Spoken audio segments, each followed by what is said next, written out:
action now on BBC Scotland on 1 in Sports Scene, the Scottish Cup.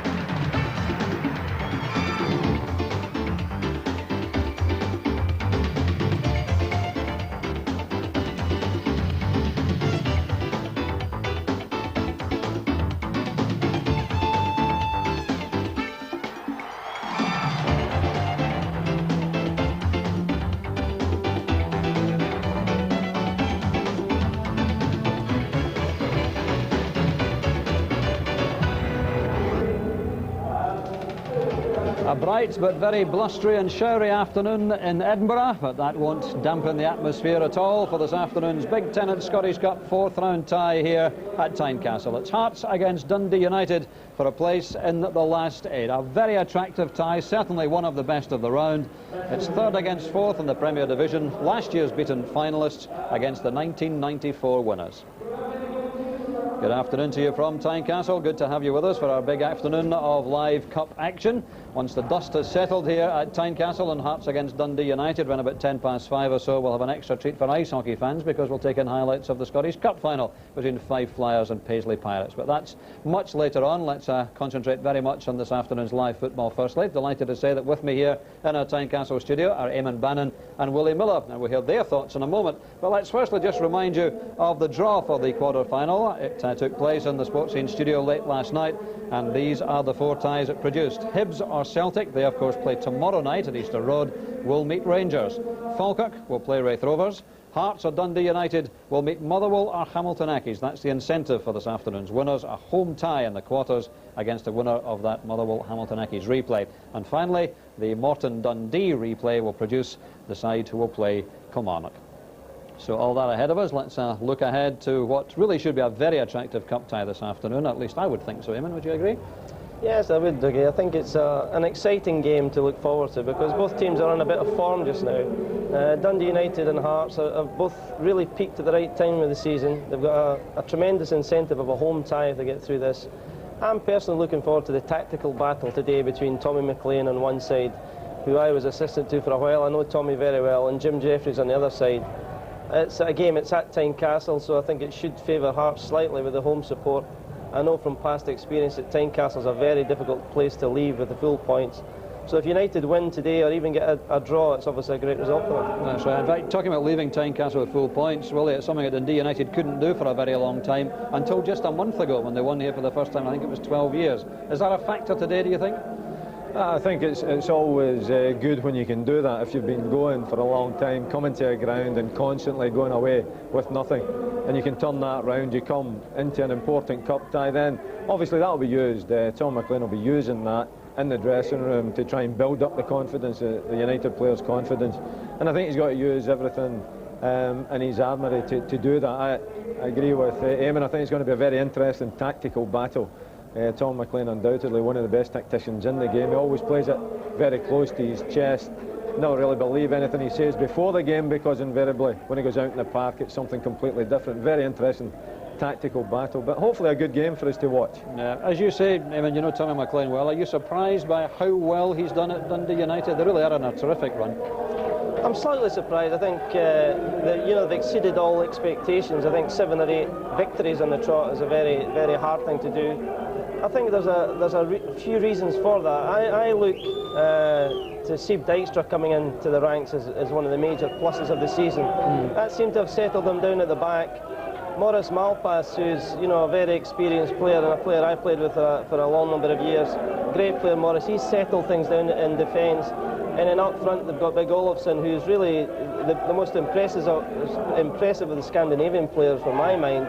And he's given them this extra dimension up front, a goal-scoring ability which they didn't have before. Absolutely. Well, let's hear from some of the players who will be involved in this afternoon's match. Beginning with the Hearts squad. They were out having a look at the pitches about 10 or 15 minutes or so ago, and Rob McLean spoke to them. Beginning with the Hearts captain, Gary Locke. Gary, you must be just loving every minute of being back in action here. Yeah, as I say, the games can't come quick enough for me. I've had 4 now. This is my 5th one today. I'm really looking forward to it.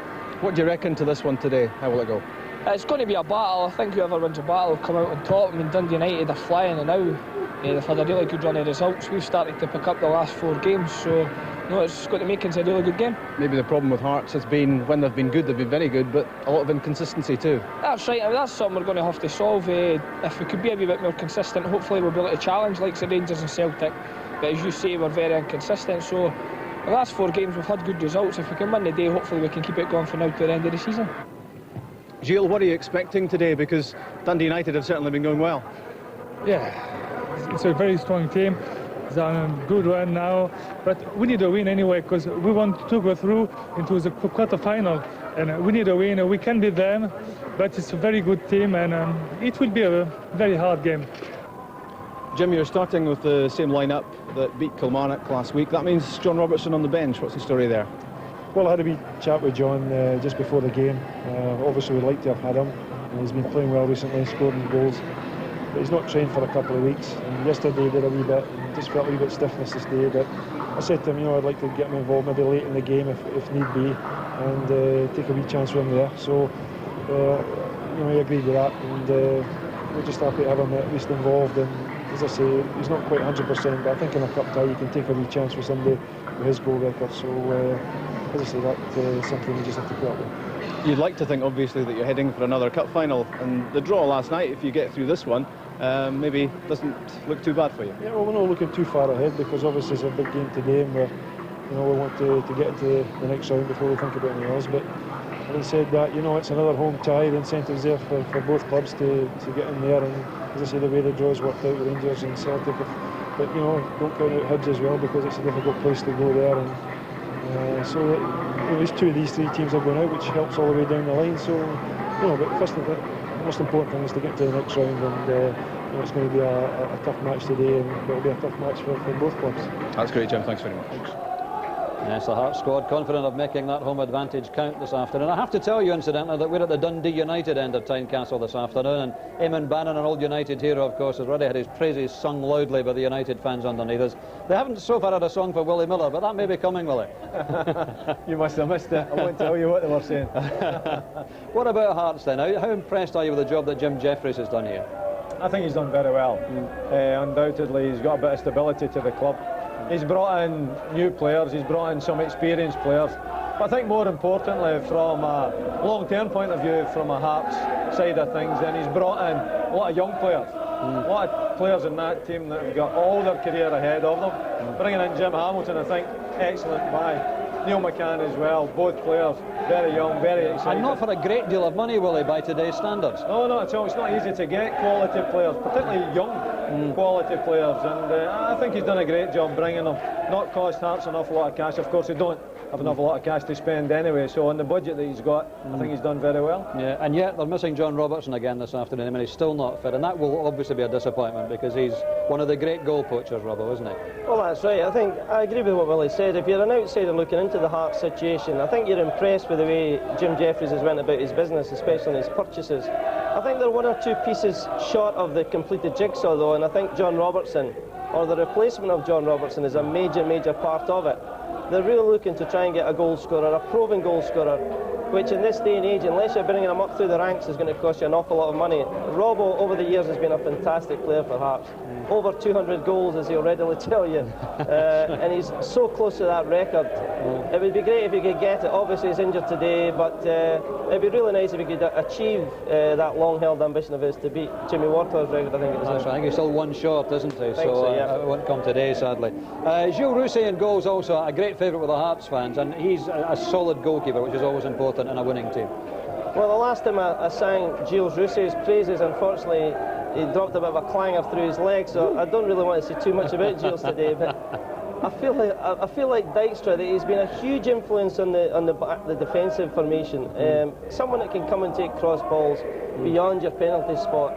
The confidence just spreads through the team, and I was being very impressed. Every time I've seen Gilles, he's such a huge lad. All the Hearts players say he's a fantastic personality, a great lad about the place, and he's been a real bargain for them, I think. All right, well, he's no doubt going to be busy this afternoon. Just indeed, Steve Dijkstra will be at the other end. And talking of Dundee United, let's hear their thoughts when they arrived here at Tynecastle just not too long ago. Let's hear from some of the players involved there, beginning with the old warhorse, Maurice Malpass. A lot's changed about the Dundee United team, but Maurice, you're still going strong. Yeah, we've got a few new players in since the manager came. We've had a slight turn of fortune. We've got a lot of confidence back, and you know, we've been plodding on, as you say. Are there a lot of factors in the Dundee United revival? Confidence is a thing. We've got a few results, and the confidence is spread through the team. And when players have got confidence, they're completely different from when they're struggling.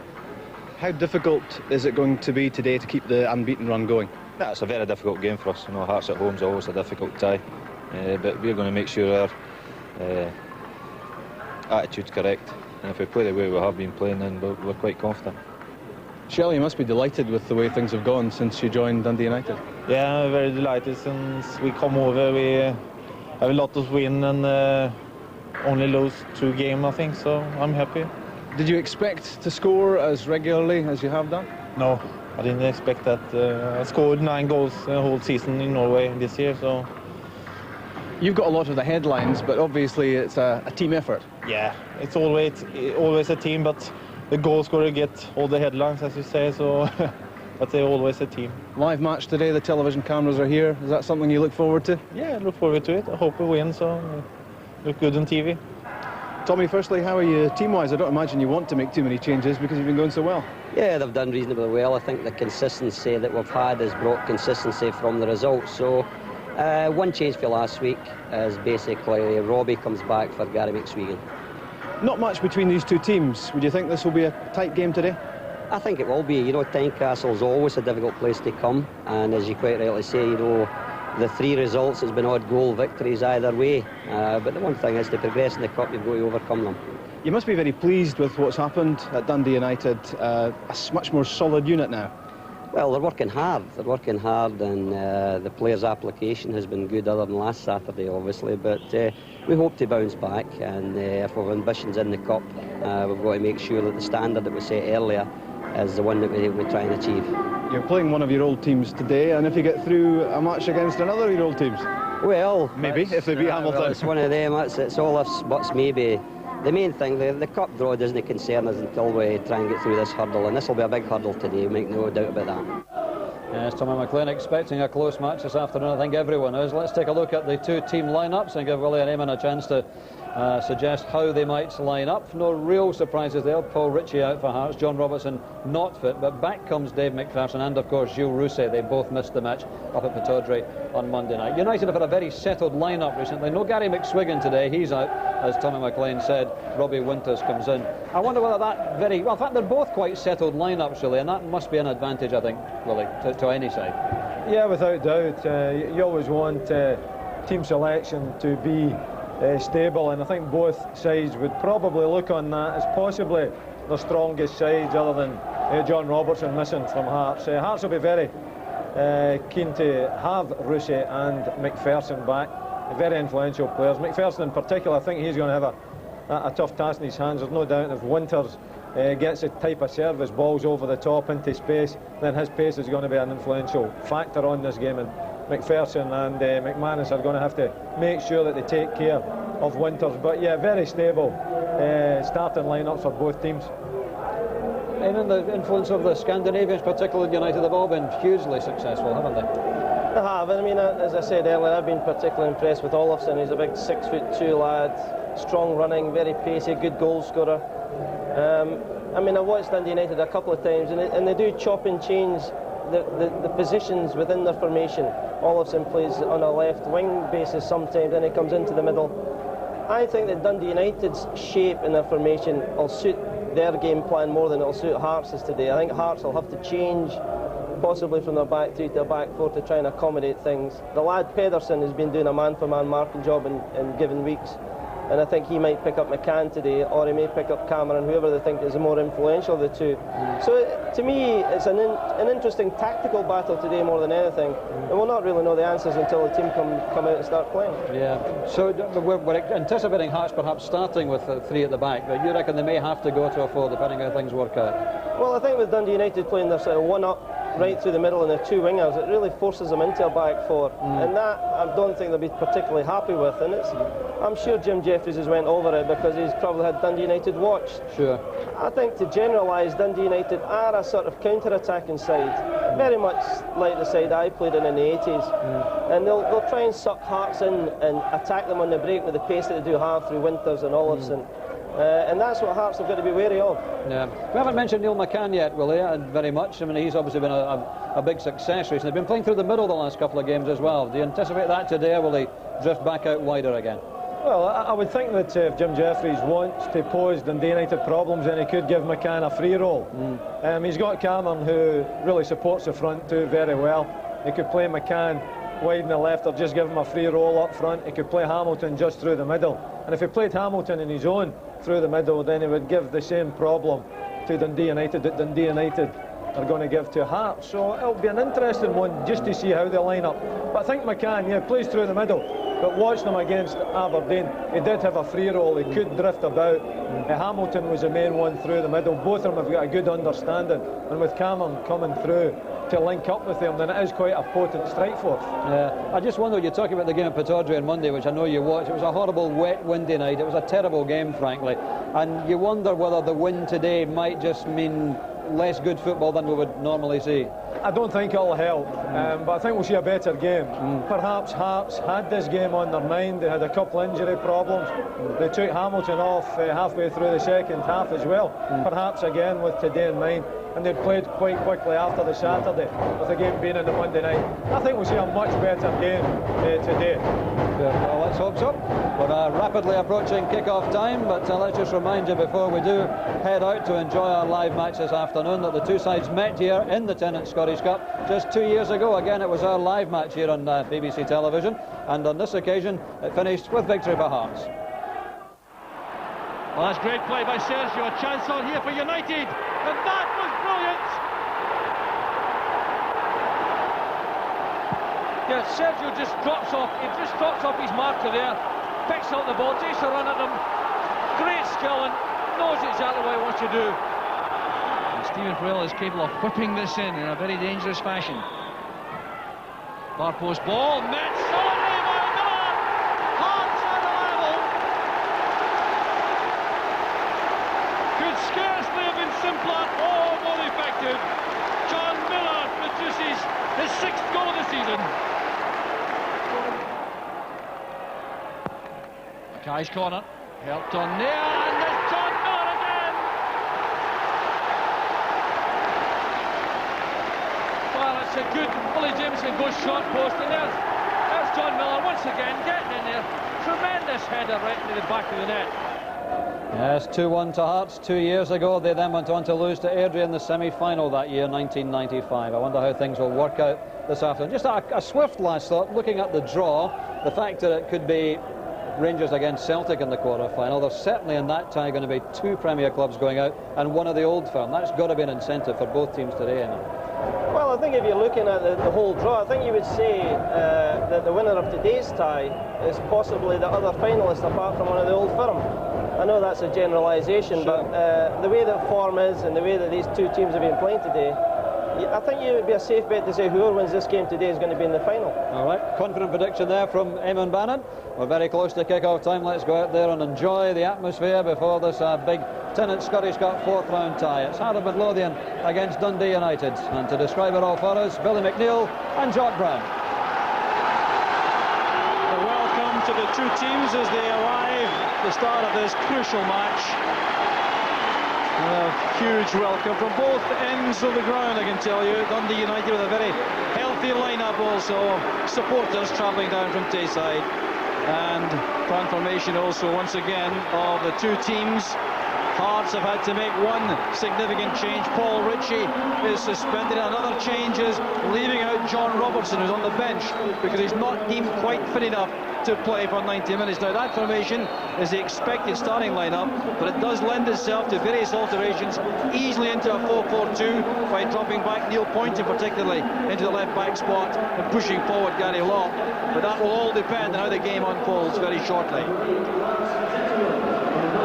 The main spearhead, though, will undoubtedly be Jim Hamilton, the Bells Player of the Month for January, the scorer of 5 goals since joining Hearts from Dundee, where he scored 8 in the early part of the season. Fine young player, under 21 international. Dundee United with that settled, familiar lineup. The big change, Robbie Winters comes back after being rested last week against Hibs, replacing Gary McSwigan. The three Scandinavians are there, and Eric Pedersen wearing 6 there. Could start in that wide position on the left, but could also be delegated to look after one of the Hearts' key players in a man-marking role. But Winters really has flourished this season, just 22 years old and attracting attention all over, not only England but Europe now, for his flying speed up front and for his goal-scoring prowess, which has produced 8 goals for United this season. The man in charge is Hugh Dallas from Motherwell, who handled the cup final last season between Rangers and Hearts.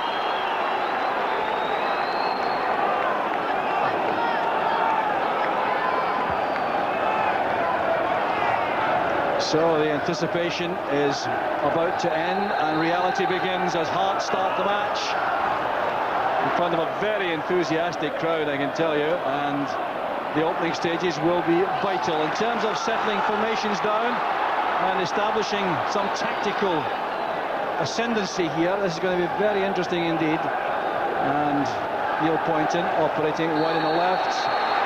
There's a free kick immediately there for the challenge by McLaren on Neil McCann. McLaren lifts the arms in the usual plea of innocence. An opportunity right away for Hearts. McLaren has to retreat the full 10 yards. Neil Poynton will take this free kick. Weir's in the box. So is McPherson. Some desperate defending there by Dundee United. Appeals hopefully there for handball. United pulling everyone back there to deal with that attack. Now looking to settle. McLaren's headed on. Winters marked closely there by Alan McManus. It looks as though McManus is on Winters and Weir is on Olofsson with McPherson spare. And Poynton, I think, will be on Andy McLaren, playing wide on the right. Here's Jamie Dolan. Good header away by Weir, but he had to concede the corner. It's been a real rousing start. This is a good ball into the middle there. It's looking to test the Hearts defence here, but well dealt with David Weir. McLaren with a corner. Presley held off there very well by David Weir. United build again. This is Pedersen. Good movement offered there by Olofsson, but he couldn't control it. Difficult overhead conditions, the wind swirling around the stadium. Shout Olofsson's made such a big impact since joining the club from Moss in Norway, although he is Swedish, and he scored 9 times for United, their leading goal scorer. This is a typical way that Dundee United play. They pull Olofsson on that left-hand side and they try to feed the ball into him. He's good in the air, he's scored a goal or 2 for them, and I think that's a feature we'll see throughout the afternoon. So McManus now dragging the ball away from Winters. Presley steps in. Look at the ball holding up there in the wind. You can tell the nature of the conditions, but all these scraps of paper swirling around the stadium. A high challenge by McLaren. Certainly trying to play the ball, but it was dangerous play. Although the referee has not yet, he has now lifted his right arm to indicate indirect. Although that really is academic in this position. So once again, Weir and McPherson have gone forward. Poynton's free kick. Dykstra stays in his line this time. The clearance came from Presley. Here's Winters. He's away from Locke. He's very quick indeed. Chased by Salvatore. Fouled by Salvatore. Referee Dallas certainly well up with play. Yeah, Winters' pace is always a problem. He's prepared to run at defenders here. I think Salvatore does really well here. I think he's unfortunate to be fouled there because he stayed with the runner, made sure he wasn't going to get away with him, and I think did well. I think the flailing left arm was a problem for referee Dallas, who is right up there. This is a chance for Dundee United. Andy McLaren has gone across. Olofsson also has a lot of power in both feet, in fact. Well, The free kick with the right, the rebound with the left, and neither finding the targets.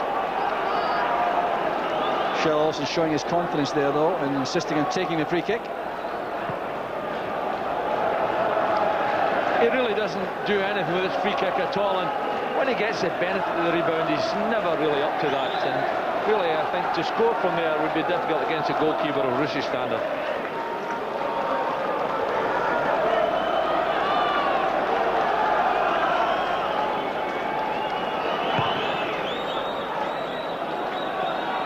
Presley's timing was good, and Hearts have settled into that system at the back. Two markers, McManus on Winters, Weir on Olofsson, McPherson spare, the wing backs pushing forward.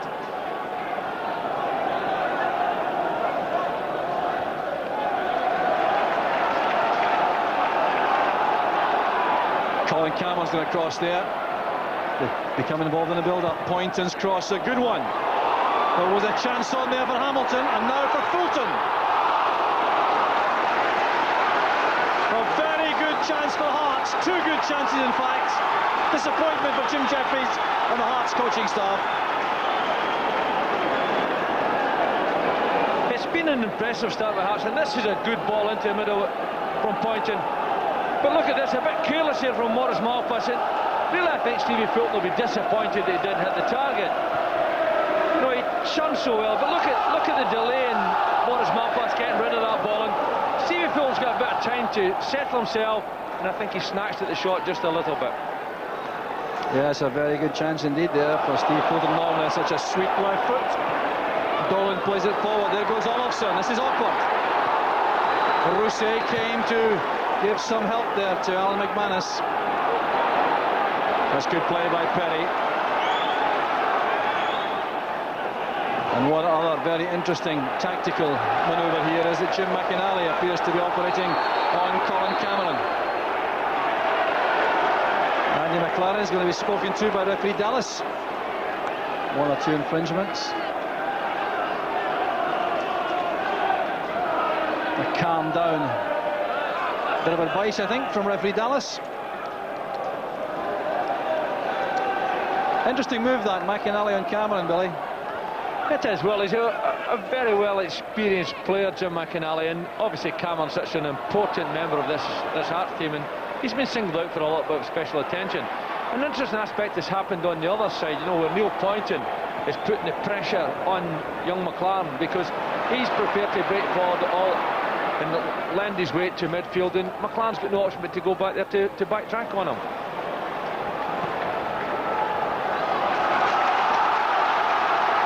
So the swirling wind at the moment favouring Hearts.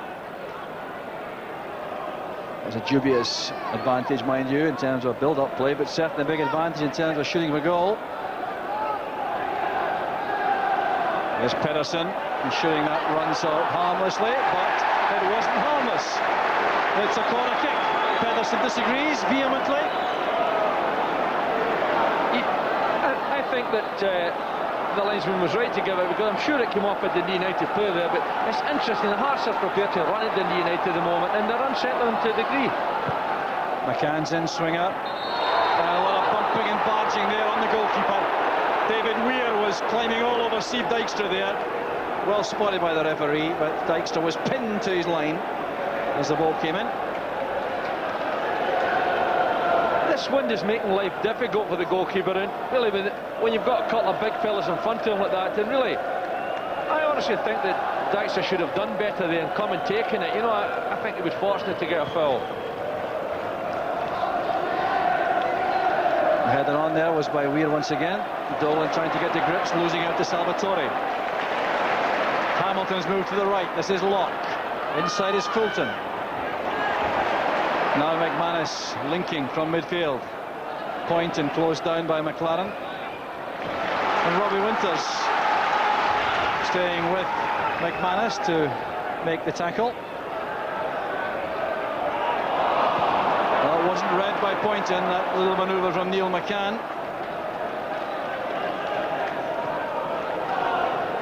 Well, Tommy McLean has been tinkering already with his formation, adjusting to what Hearts are doing, speed to one or two of his players.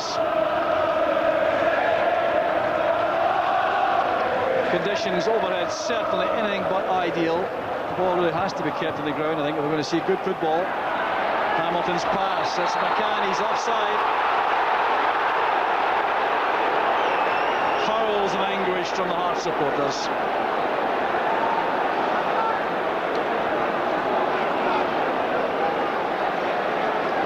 That was a nice, bright little link up there, and perhaps Neil McCann just strayed slightly offside, but you know, he's got the pace to trouble United at the back, and they get a quality pass or two, he'll do that. Olofsson with his marker Weir, one out on that particular occasion. Malpass was determined and strong, so was Poynton. Likewise Presley. Well, no prisoners being taken here. This game certainly being played for keeps on both sides. Hearts though starting very quickly indeed and looking very impressive. 3 men at the back, exchange passes. There's McManus again. Disappointing pass forward. McManus coming into the side to replace the suspended Paul Ritchie. 2 very promising young defenders here at Tynecastle. The Hearts side containing only 6 of the players who played in the Cup final starting line-up last May. No sign of John Cahoon, Gary Mackay, John Robertson, Paul Ritchie or Pasquale Bruno. The hurried clearance by Rousset, possession for Dundee United. This is Winters trying to hold off McManus. Poynton provides some help. Corner kick to Dundee United.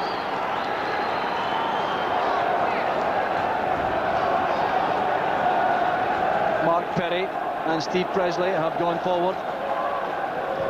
McLaren keeps it low. He'll have another chance here as McManus attacked the ball well with Zetterlund.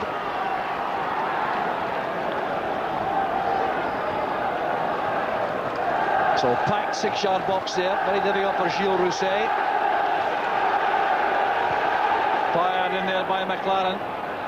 Presley battling, that's Pedersen. Well, he's brought a lot of quality to Dundee United, but one thing he hasn't done yet is score a goal in United's colours.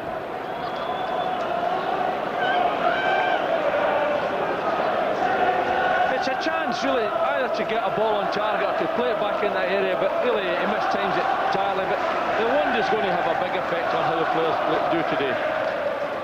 The header there was by Dolan. Here's McManus.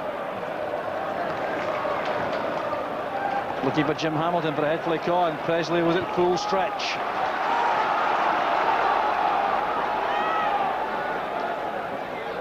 Jim Hamilton coming short. Here's Poynton. That's well taken down by Winters. That's a fine pass by Robbie Winters. Terrific understanding there with Kjell Olofsson. Olofsson against McPherson. It's a very good ball in. That needed someone attacking the near post area. Lovely control from Poynton. Well pass with a header. Jim Hamilton doing well again. The layoff picks out McCann. Cameron comes racing across on the right. Well, that's good play by Malpass. Well, a man who's played in 5 Scottish Cup finals for Dundee United, so full of experience. He also has 55 Scotland caps.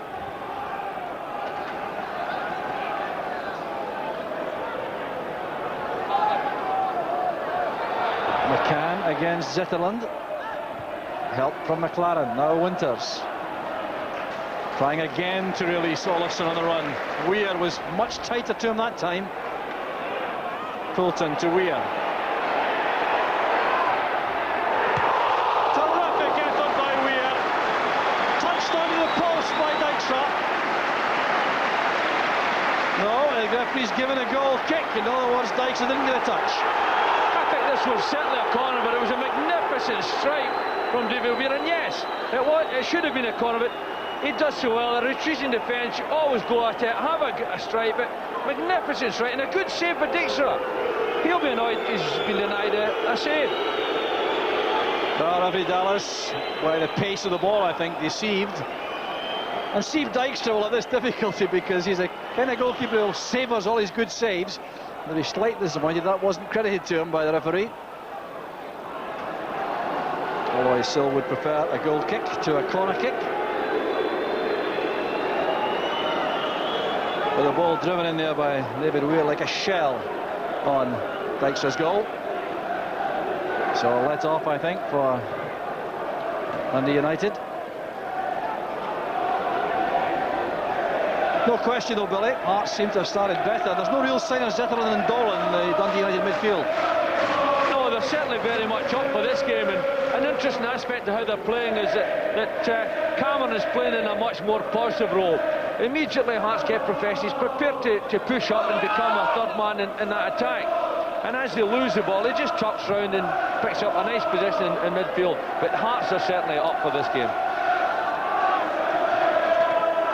So I'm sure on the bench Jim Jeffries will be anxious to see some reward for this very bright start to the match.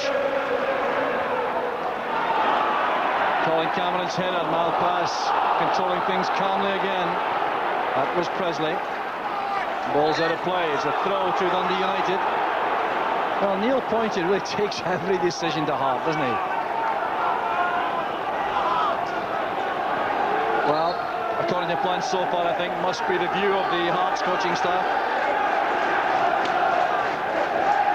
Olofsson against McPherson.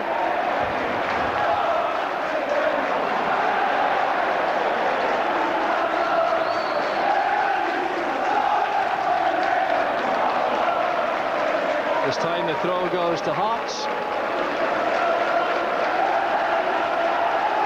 Presley's header. Here's Dolan. That's a good simple pass to Pedersen. Now Olofsson couldn't gather that. Hamilton's lay off into territory occupied here by McCann. McCann going outside Zetterlund. Interesting though to see how quickly Zetterlund gets to McCann when he takes possession in a deeper position. Very experienced player was Zetterlund. Now Poynton. Will turn pass, finds Poynton.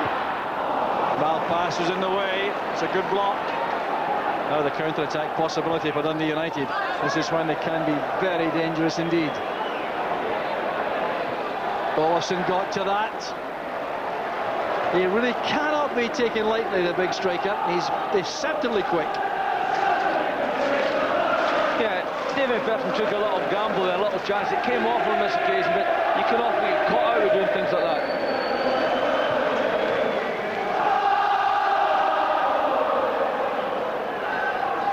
Jim McInally's header. That's Weir towards Cameron. Strong tackle there by Jamie Dolan. He took a bang in the face for his trouble. The referee will allow some treatment.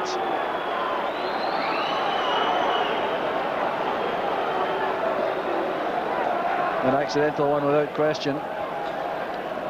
You know, once again, it's a typical effort by Cameron. He's turning around, but he's clearly taken out the play. I don't think there was anything in that purely accidental, but Jamie Dolan, I'm sure, will feel it. An interesting aspect that Hearts are benefiting from the elements just a little bit at this moment, because the wind seems to have increased in ferocity, and it's moving from the Hearts end down towards the D United, and I think it's helping Hearts at the moment. Some rainfall also, just to add to the misery of the defenders from United facing the ball. That's a good driven ball in. Now that was a decent ball, in fact, just requires someone with a boot on that to deflect it towards goal. It's certainly a shot from a long way out, but really there's got to be a bit of movement in the box. There's got to be players trying to go across the face of the ball, even get a touch to it, or even take the goalkeeper's attention away from it, but certainly it was there to be touched. Dare I say it, John Robertson territory.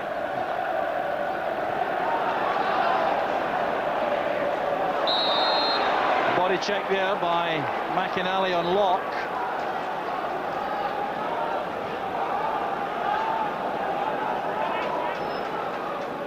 Well, miserable February afternoon in the capital. But still, attention focused on the playing surface, because there's been some relentless competition and very good play. And down goes Hamilton. The challenge by Malpass. Appeals there for a penalty. Dykstra throws the ball out to allow treatment for Hamilton. And the Hearts supporters are furious. this not being a penalty.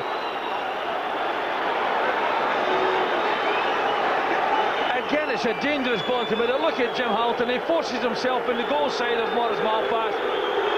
And I've got to be honest with you, I think that United are very lucky not to be facing a penalty. But no, there's Hamilton, forces himself in the goal side of the defender.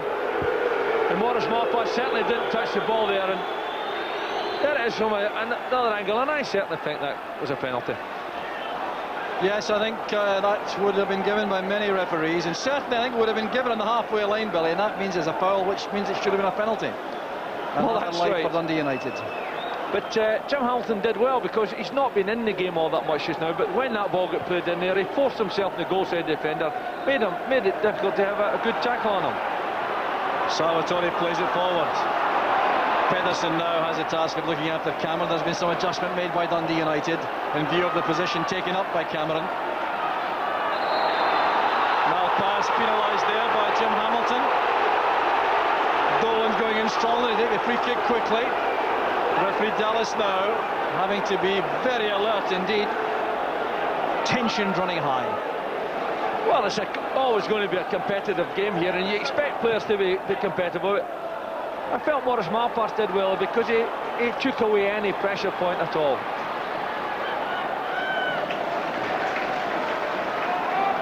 So Jim McInally still playing on the left-hand side of midfield for Dundee United, but has been released principally, I think, looking after Colin Cameron. Alec Pedersen seems to be taking that task over.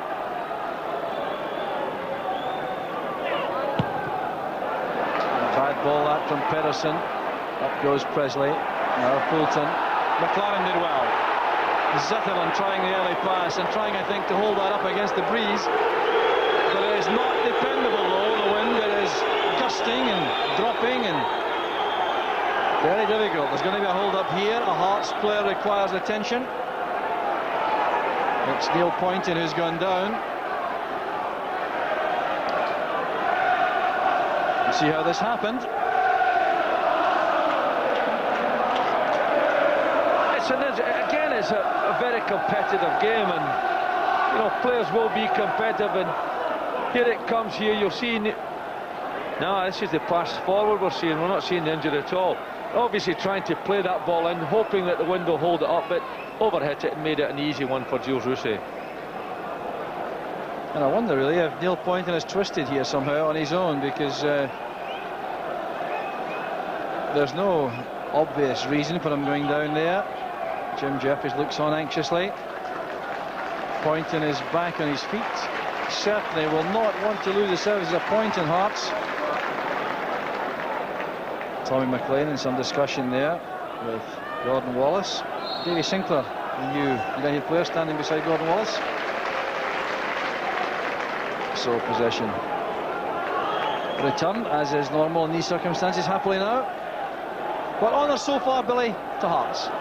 I would certainly think so. I think both from their appetite for the game, but more importantly, we knew there would be some sort of tactical alterations, and really Hearts have come up with one. You know, Cameron's playing much more positively than you would normally expect to see him, and really they've troubled United so often and so much at the back. They haven't had that killer instinct, but that may come in later stages. Mark Perry penalised for the challenge on Jim Hamilton in the air. Hamilton's very adept at these little flick-ons in the air, or these little headers into space for teammates. Zetterlund turning that into a potentially dangerous area. Hearts have possession again with Salvatore. This is Weir. Perry's clearance reaches Cameron. Good tackle by Pedersen. Dolan. McLaren. Salvatore quickly across there. Good defensive work in midfield by the Italian. The ricochet means a throw to Dundee United. Morris Malpass, one of only 3 survivors from the 1994 United Cup winning side, along with Andy McLaren and Jim McInally, who's had a little spell with Rafe Rovers in between. That's McLaren.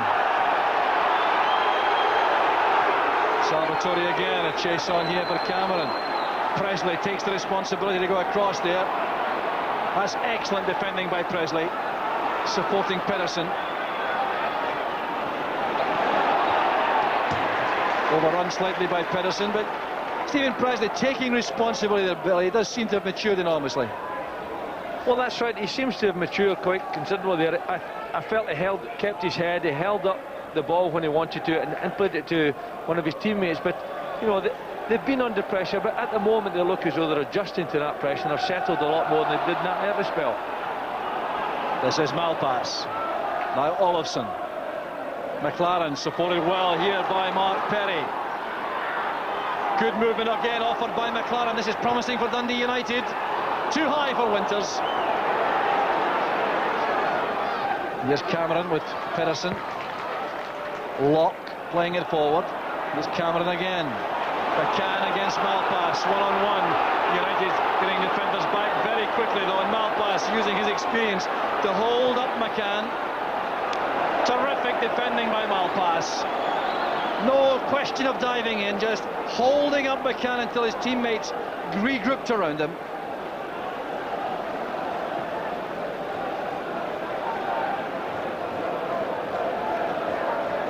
It's a tremendous run by McCann, but look at the way that Maurice Malpass doesn't allow him to move across onto his left foot, forces him down the wide position. He knows that he's not getting any support there, and at the end of the day, the attack peters out.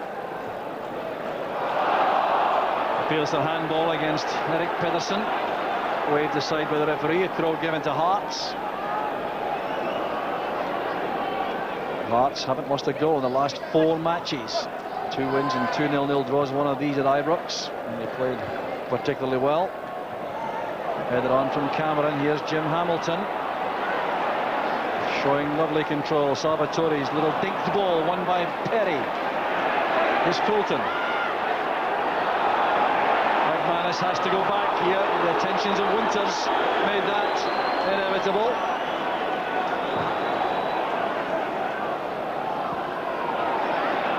Perry did well again. He's had a very good season for United. Dolan got a touch on. That's McInally. Couldn't get it beyond Weir for Olofsson. United have changed again in defence. Perry's now on the right, and Presley's moved to the left-hand side of Malpass. Perry perhaps a more natural right back when required.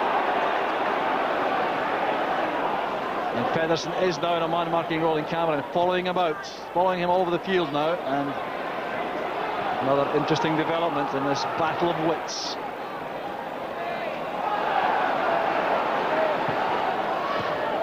Here's Dolan, forced to hurry the pass.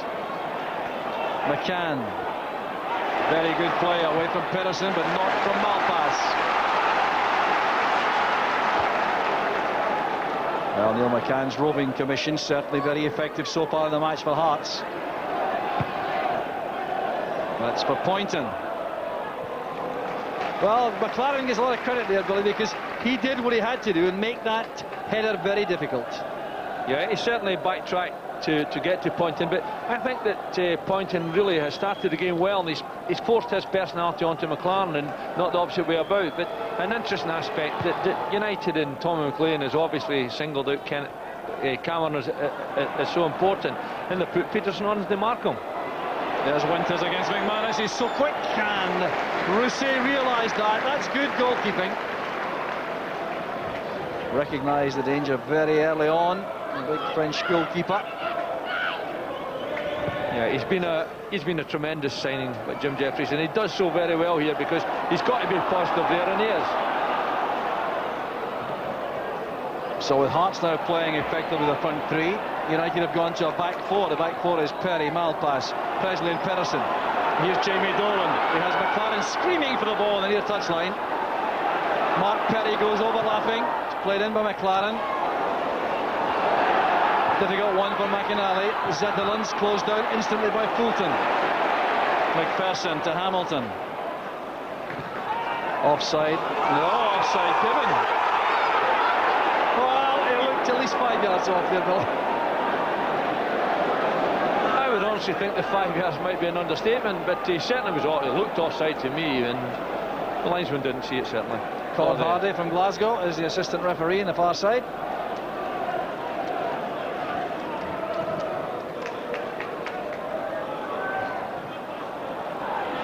Good header into midfield. Salvatore in too big a hurry. He had much more time than he realised, I think.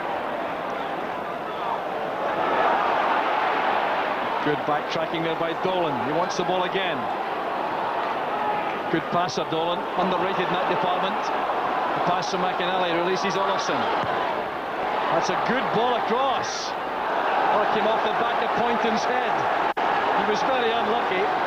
Seemed to be judging the flight very well. He knew that McLaren wasn't going to get on the end of it. Superb ball in from the wide position, but look at the good defender by Poynton. He knows where McLaren is, holds him off, keeps him the wrong side, and unlucky he can see the corner. McLaren's corner. Zetterlund got a touch on. Here's Malpass popping up in the box. Earning another corner kick. The tackle from Neil McCann. So Hearts pulling everyone back to defend here. The wrestling is on in the box as the header is attempted by Winters. The free kick's given to Hearts on the 6-yard line. Bit of bumping and barging in there. Robbie Winters penalised. Well, Hearts were just a little bit careless. They didn't send anyone out to the corner and always paid the penalty. Fine tackle there by McAnally on McCann. Zetterlund looking for Olofsson, who's flagged offside. Well, the United supporters this time very unhappy.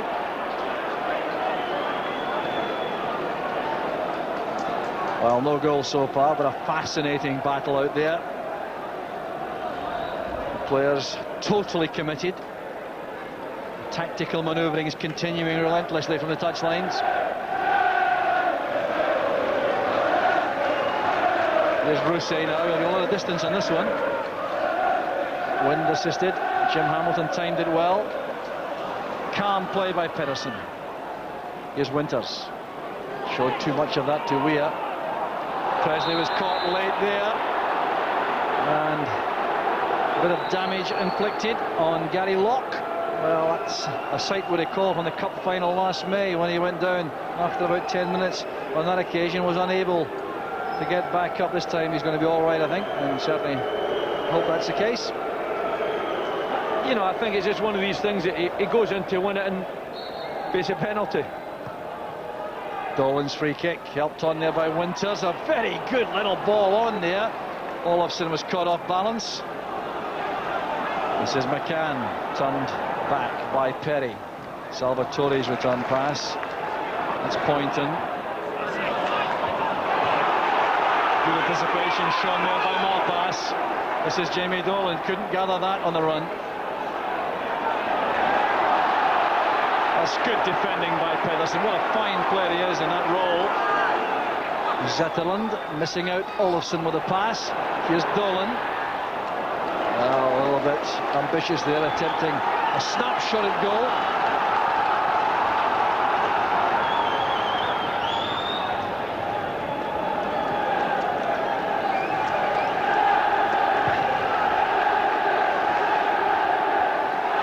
Strong defending by Perry.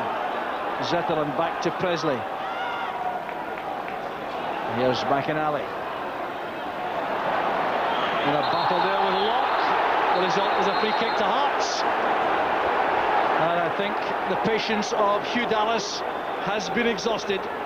It's the first booking of the match. Cumulative effect, I think, has been the real reason for this.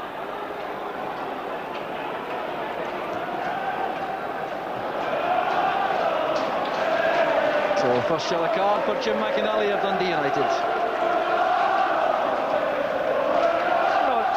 Does well, he turns quickly, and I think Jim just a little bit frustrated at not getting to the ball, and I don't think he can have any real complaints about that.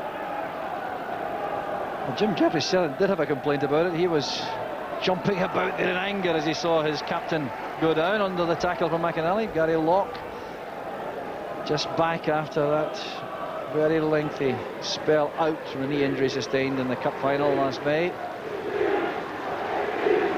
Relishing every match now, Locke, resuming what looks to be a very promising career.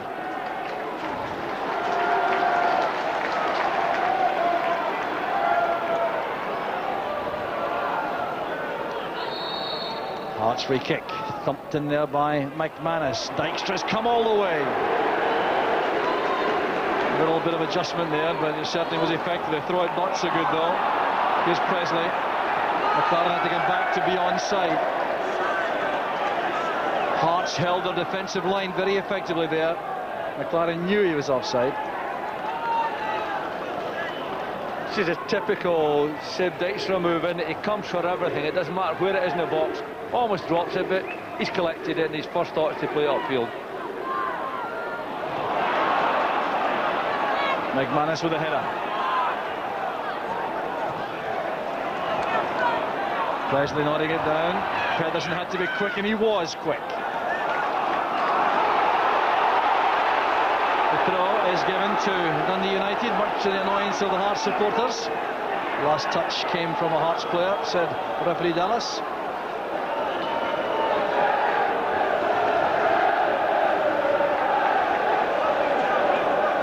Now pass to Dolan. Sharp passing by Dundee United. Another managers will certainly approve of that little spell of sharp one-touch play, but it's broken down. The interception made there by Pedersen. Poor ball. Winters caught on his heels. McManus now assessing the options. Cameron's first touch lets him down. It's with Zetterlund. And now Presley. McLaren on to Perry. Here's Winters. That's good play by United. McLaren. Into space it goes for Jim McInally. What a chance for United. Well, for Jim McInally, perhaps nosebleed territory. But what a brilliant move it was. Magnificent sweeping move. Look at the one touch there, and McLaren does so well. He sees Jim McInally playing in it, plays the ball just at the right time, and Jim's in strange territory. Neil McCann against Mark Perry. Salvatore now has space to come forward, a shooting chance perhaps. Sets it up for McPherson. Off the crossbar. Still United struggle to get the ball away. McPherson in to win that. Pedersen wanted the run for a throw, and he succeeds against the challenge of Cameron, but Dave McPherson coming so close with that thundering drive. It's a good ball across him there, but he really strikes it, and so unlucky not to finish with a goal there. There's the pass again. It's perfect. He doesn't have to hesitate. He takes it in his stride, and off the crossbar. Tremendous effort. Grant Murray has come on to replace the injured Gary Locke. More misfortune for the Hearts captain. It looks like straight replacement in terms of position for Grant Murray. What a big occasion this is for him. Well, it could have been 1-0 to Dundee United so easily had Jim McInally kept his cool, and it could so easily have been 1-0 to Hearts. McPherson shot. Well, such an evenly balanced match. So Grant Murray for Gary Locke, enforced change for Hearts.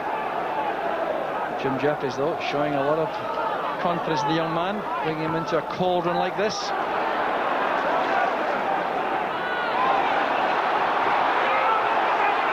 Malpass withstanding some tough challenges there, but no free kick given as it throws to Hearts.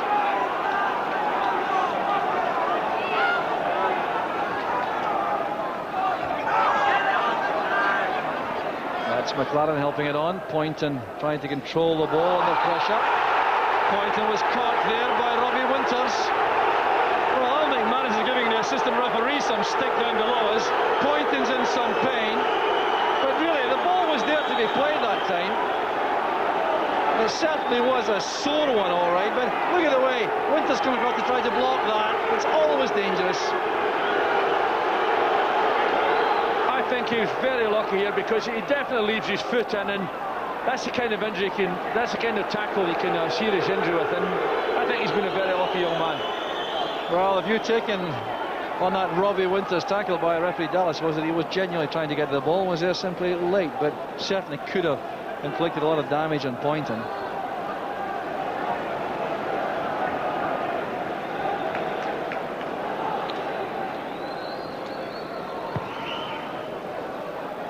It's a good kick out that by Dijkstra against the wind. Hearts have a throw.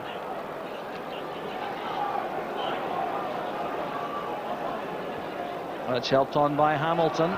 Malpass comes across to take charge again.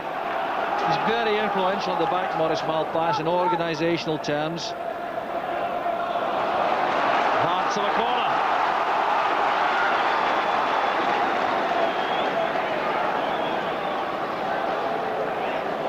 Very dangerous this, an in-swinger with the left foot, the wind hustling right down on top of Dykstra also. Well, United deal with this effectively. Winters now wants to do this for a run if he can. Poynton makes sure he can't. Good defending again by Poynton. Fulton's pass, Malpass in the way.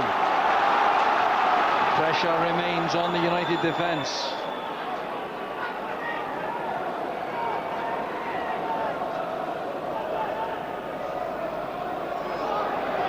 There's Murray now with the throw. Fulton lays it back.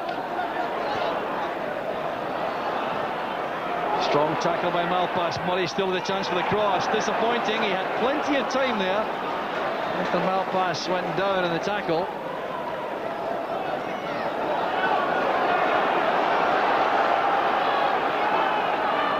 Here's McCann.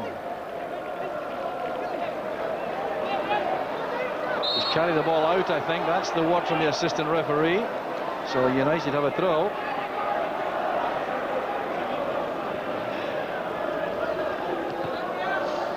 Tommy McLean looks on. He's made a number of minor alterations to the system as the first half has unfolded, but there may be more changes for the second half. There's Presley. Now Winters. Tackled well by McPherson. It's back now with Fulton. Trying to dance his way between defenders. The body check was by Pedersen.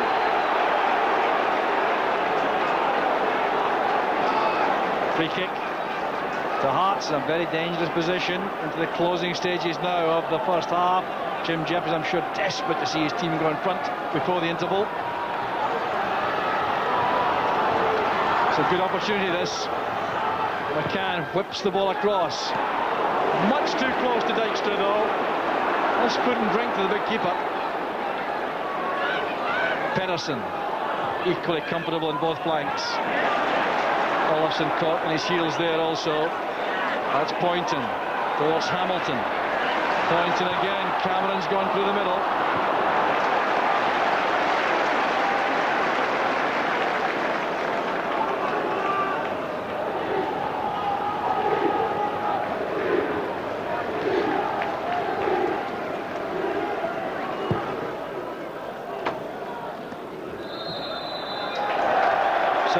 Free kick goes to Hearts.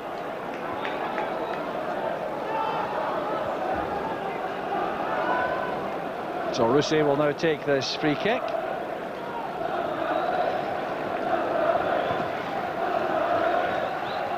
Head flick on came from Hamilton.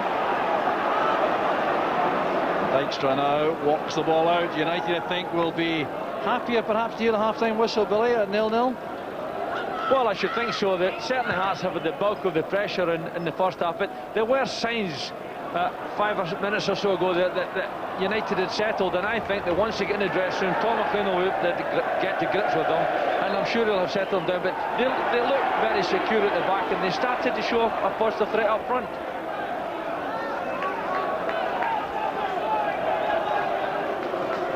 So a couple of minutes remaining in the first half. A bit of injury time to add, perhaps.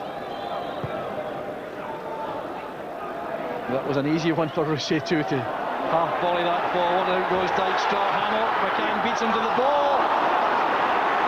Dykstra was caught out there. McCann did very well indeed. That's a corner.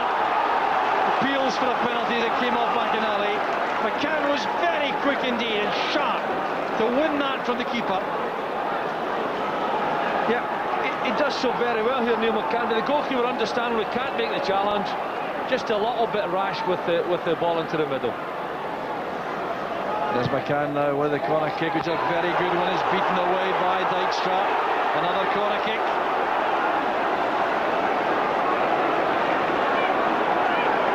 Well, the pressure remains. Hearts pressing forward. No one's gone out there. That's It's McCann lining up the shot. It's deflected away there by Dolan from another corner. The pressure now relentless from Hearts towards half-time.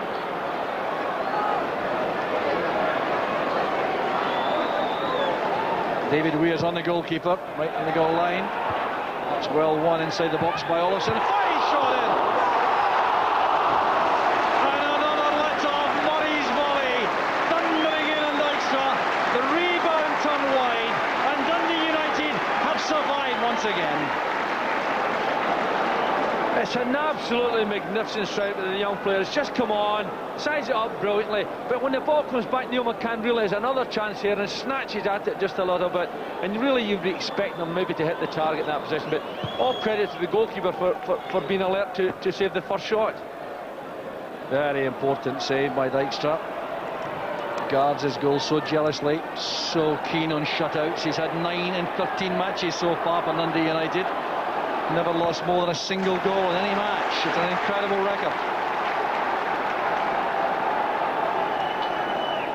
So we're into stoppage time. Now, there could be quite a lot of this because a number of injuries adding up. Kjell Olofsson with a long throw for Dundee United. Presley's in the box.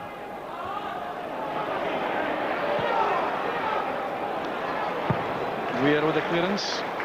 Pedersen was in the way. Salvatore's found space, immediately challenged by McInally. That's good play. Malpass ensures no slip-ups there as the ball goes back to Dykstra. Perry's pass, McLaren forward for Zetterlund. McLaren still available on the outside. Winters waits in the middle with Olofsson. It's McLaren now, and the header of Salvatore gets the ball away first time. This is Perry now, and Dolan. Patient play, wasn't happy with McLaren's positioning. Here's Perry, he's done well staying forward. McLaren has to get that past the first defender, really. He's on the corner, but the one thing he had to do surely was get it past the first man.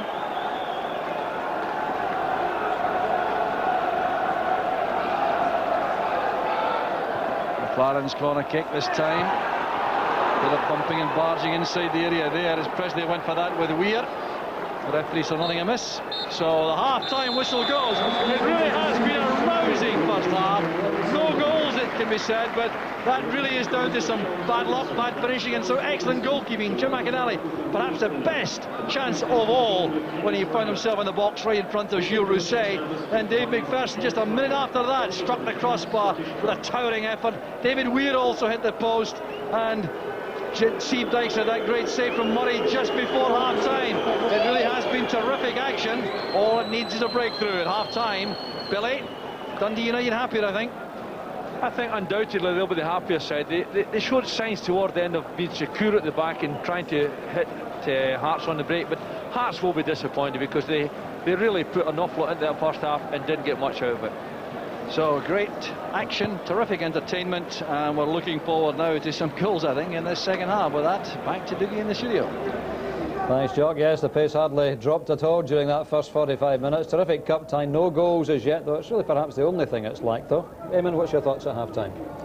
I think that Dundee United will be the happier side to get in there and get themselves a change of strip and a breath of fresh air, I think, because Hearts have really dominated the game for long spells, and I feel there's a lot of nullifying of various players going on. Pedersen on Cameron, obviously Tommy's identified that as a major Hearts threat. Poynton's doing very well against McLaren on the other side. He's really pushing him back into defensive area when really McLaren's strength is getting forward the park. And I think it's telling that the main chances of the game, or the main threats of the game, have came from the two centre-halves in Hearts' case, and from Grant Murray at right back, and also from Jimmy McInally. That to me is the little problem that Dundee United are having. Jimmy McInally is struggling to get a position for himself. He's playing wide in the midfield. He's not the happiest there, so perhaps it might change that a little bit. Yeah, and yet, as we saw as recently as Tuesday night in Monaco, when you've dominated but you haven't scored, you're always a little bit worried, aren't you? Well, yes, I think so, and I think Tommy will just really go along the same lines, perhaps with a little tactical change here and there. And again, Dundee United are sort of hitting on the counter-attack. Hearts, I think, are doing the right things. They're not getting sucked in too much. and hopefully we'll see some goals in the second half. That's right. Well, is the wind a factor? It's obviously not great conditions for football out there, is it? It's not great conditions, no, but I think we've had a good cup tie. It's been really enjoyable. Difficult conditions to play in, but I think both teams in spells have passed the ball quite well, but there's been a lot of passion about the game. Both teams going at each other. I do think that Hearts have dominated it for most part, and I feel that Poynton's really dominated McLaren down the left-hand side. I think that's a key area for Hearts. He's really pushing McLaren back, and they're keeping Dundee United penned in, and McLaren really isn't getting forward. They got forward the last 10-15 minutes or so, started to get himself forward, but Poynton's an important role for Hearts, and he's doing really well. I feel that he is the main reason that Hearts are dominating so much. Yeah, there certainly isn't much coming down that right-hand side from United's point of view. Let's take a look at some of the talking points in the first half. Chance came early on, in fact, for Hearts. A little bit of a confusion in the Dundee United defence here, Eamon. Maurice Malpass got into a little bit of a finkle, and Steve Fulton had really what was a very good chance. Yeah, the ball's getting played in here. I think it falls to Steve Fulton, and he perhaps shouldn't have snatched it so much. He had more time than he thought, and he obviously gone for the far corner and just didn't quite catch it cleanly. And this is the Weir shot, which came off the post. Did Dykstra get a touch here, Willie? I feel he definitely get a touch, yeah. It was a great strike. When he really catches it, Dykstra goes to his right-hand side. I feel as though he touched that one onto the post. It was a real good effort from Weir getting himself forward. They can hit them from that sort of a range. He catches it really well. The defence is backing off of him. Dykstra, that's a touch. Yes. Yeah, definitely onto the ball. Very good save, and so Jock said in comedy, we're disappointed not to get the credit, but happy not to concede a corner, I suppose. And then we saw David McPherson, as we'll see in a moment, doing exactly the same thing. I mean, you made the point. It's the defenders that are perhaps getting the better chances, the more clear-cut chances. Well, I think the wind is gusting about, especially at that bottom end. Because of the new stands here at Tynecastle, there's a real sort of breeze blowing in all different directions. Yeah, in the studio as well. In the studio, papers flying about. And the ball is obviously flying a little bit quicker than it normally would, and as a result we've seen 2 or 3 good shots. You know, and whether Dundee United can take a little bit advantage of it in the second half. Sometimes teams actually prefer playing against the wind than with the wind. I mean, I know people might sound that sounds daft, but if you're playing against the wind, the ball kind of holds up a little bit more for your strikers. So it'll be interesting to see if there is a little change in this half. We did have one big penalty claim during the first half, which again involved Maurice Malpass on Jim Hamilton. How did you see this one? I thought Hamilton does really well to get his body in there in front of Maurice Malpass. I felt that Maurice was putting the tackle in from behind. I would say that probably 80% of referees would have given that one. Certainly I felt it was a good claim for a penalty. Really, when you're making a challenge inside the box from the back, as a defender, you're taking a real chance, and Malpass had to put Hamilton under pressure. He didn't make contact with the ball. I think most referees would have given that, but not on this occasion. Again, it's maybe a softish one, Eamon. No contact with the ball, certainly, but not an awful lot of contact with the player, really, was there? Or did he catch him? No, I think with my recent predictions and tips about penalty kicks, I should stay well clear of this one. If you look at the Clyde Kilmarnock game we've discussed we're not going to talk about that again, no. I don't want to get you upset, Dougie, but yeah, I thought it wasn't a penalty kick only because Hamilton wasn't actually going to get a touch on the ball or get a shot on the ball. If I felt he was about to have a shot on target and Maurice Malpass came in with that type of tackle, definite penalty kick. But because he wasn't, I felt that made it a very, very dodgy decision either way. Let's move on and look at a couple of chances near half-time, Willie. 2 very clear-cut chances. Maybe the best chance of all, in fact, fell to Jimmy McInally, of all people. What's he doing in the 6-yard box? And really, should he have done better, I suppose we have to ask. Yeah, I would say we've had a lot of good efforts and a lot of good chances, but this was definitely the easiest of the chances. It's a ball played right through to him. He doesn't really make contact with the ball. He's only got the goalkeeper to beat. I feel if he makes any kind of contact at all on that, catches it crisply, then it's a goal. That was the easiest chance out of all the chances we've shot. Just fell to the wrong player, really, I suppose, didn't it? Because he only scores against Aberdeen. we spoke about that before, and Jim McInally, the only team who scores against Aberdeen, he's not known for his goal scoring. Sounds like a few unhappy memories there, Willie, from what you were saying.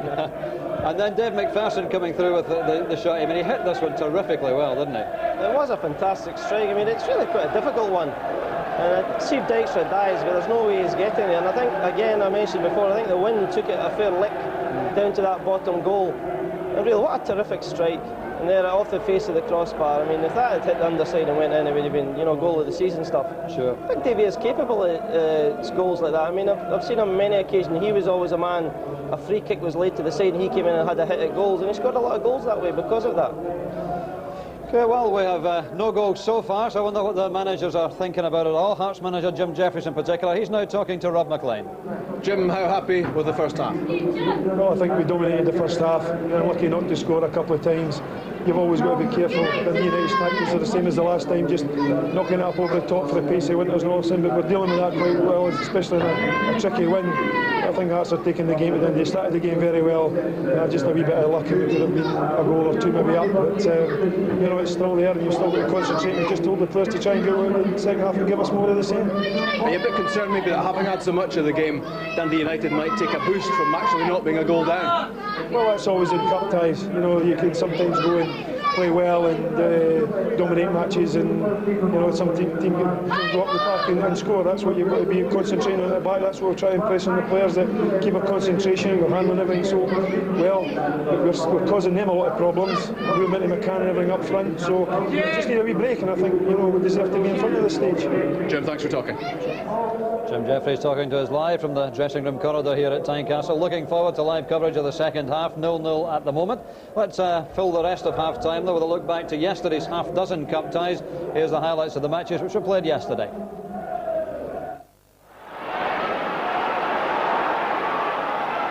Good funneling back by the Hamilton players to defend around the edge of the area. Coyne. Now it's Burns. It's a good ball in. Owen Coyle for Motherwell. Splendid header. Very poor defending by Hamilton. Alec Burns had lots of space on the right. Martin McIntosh didn't close him down well enough. Nightmare for the goalkeeper, and Coyle heads home in 33 minutes. Again, Van der Gaag gets to the cross ball. He's done that so often.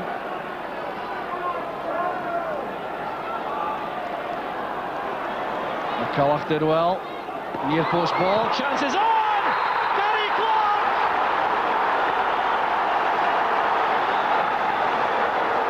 It's no more than Hamilton deserved. The goal has been coming throughout the second half. Fine play by McCulloch. A very dangerous ball in. Scrambling around the area there, and Clark was there with a finish. Lots of urgency now about Kilmarnock. Really trying to get this game by the scruff of the neck. McPherson comes off the back of Brown's head. Here's Paul Wright, and it's a penalty kick. Clyde concede a penalty. They're absolutely furious. They can't believe it.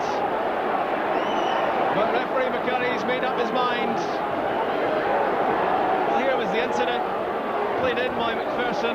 It went all the way through off the head of James Brown to Paul Wright. There was grappling between Wright and Prunty. Well, you would have to think that Clyde can feel hard done by. And Wright scores. Kilmarnock have the lead. Paul Wright's 10th goal of the season. Yesterday's big shot came at Brockville, although it didn't look that way early on when Stuart Petrie fired Premier side Dunfermline in front.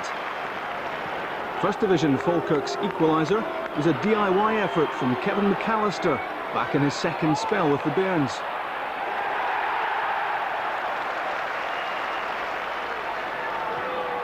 The winner came from Kenny Ward's corner, Jamie McGowan's header and David Hagan's control and finish.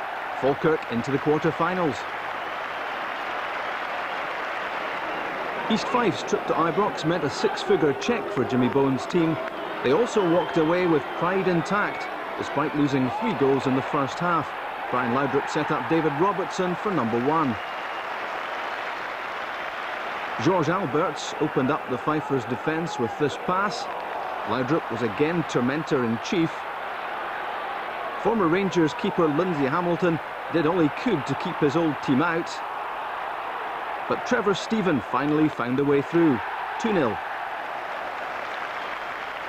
Laudrup and Stephen were involved as well in the third goal. Ali McCoist's never too bothered about how the ball hits the back of the net, as long as it does.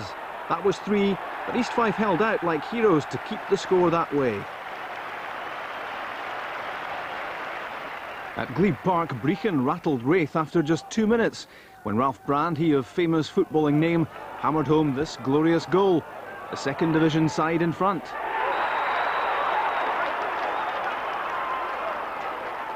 Steve Kirk's had some memorable moments in the Cup. This header put the Premier team back on track.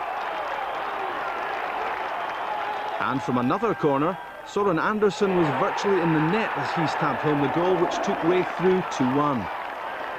So let's find out who's going to join those clubs in the quarter-finals, the second half of Hearts against Dundee United. Let's rejoin Billy and Jock. Thank you, Dougie. All set for the second half, and Dundee United have made one significant alteration for the start of this period. They've brought on Ray McKinnon to play wide in the left-hand side of midfield to replace Jim McInally, who has been withdrawn. McKinnon has scored the winner the last time these two sides met here at Tynecastle. So, full start. We'll try again. Referee wasn't satisfied. There's a variation shown there by Jamie Dolan.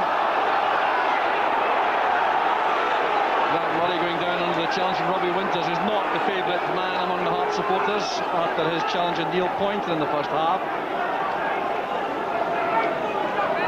Miscue there by Weir. Persons in behind him.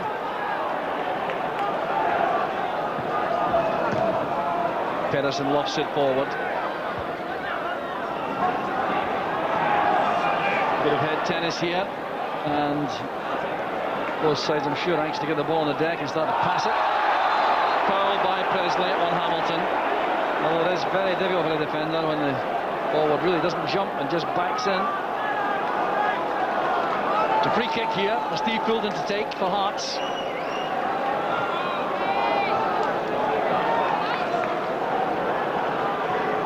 Waiting for McPherson to arrive in the box. Dykstra has come to claim it. His very presence seems to dominate, and he makes that look very easy. Well, he's certainly prepared to come and take the ball. That one held up in the wind for him, and really it was a bad free kick.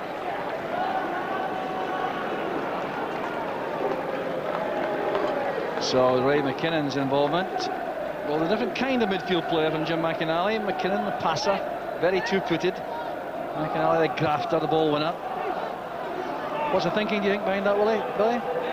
I think certainly a bit more mobility and a bit more craft. You know, as you mentioned, Jim McInally digs in there, but he wasn't doing it so successfully this afternoon, so he's just going to change it, look for a more skillful player.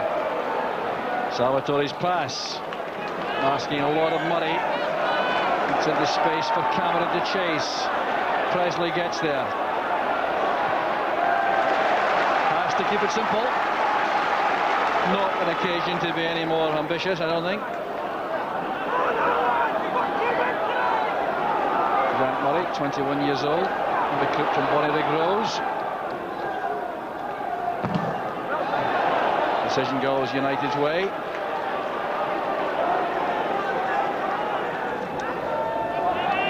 Winters screening the ball from McPherson. That's Pedersen.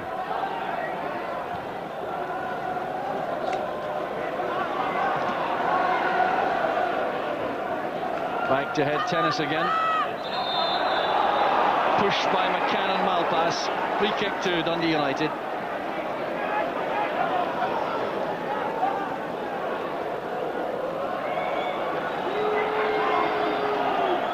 Winters coming off his marker, who's McManus this time. Pass from Perry, aimed for McLaren. McLaren has a lingering look at his teammate there. Not entirely happy with the quality of the pass.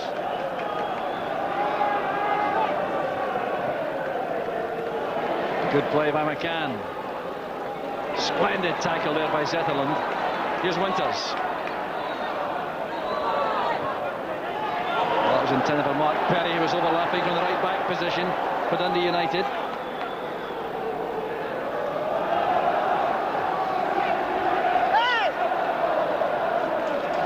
This time the throw goes to Hearts. It's carried out by Dolan.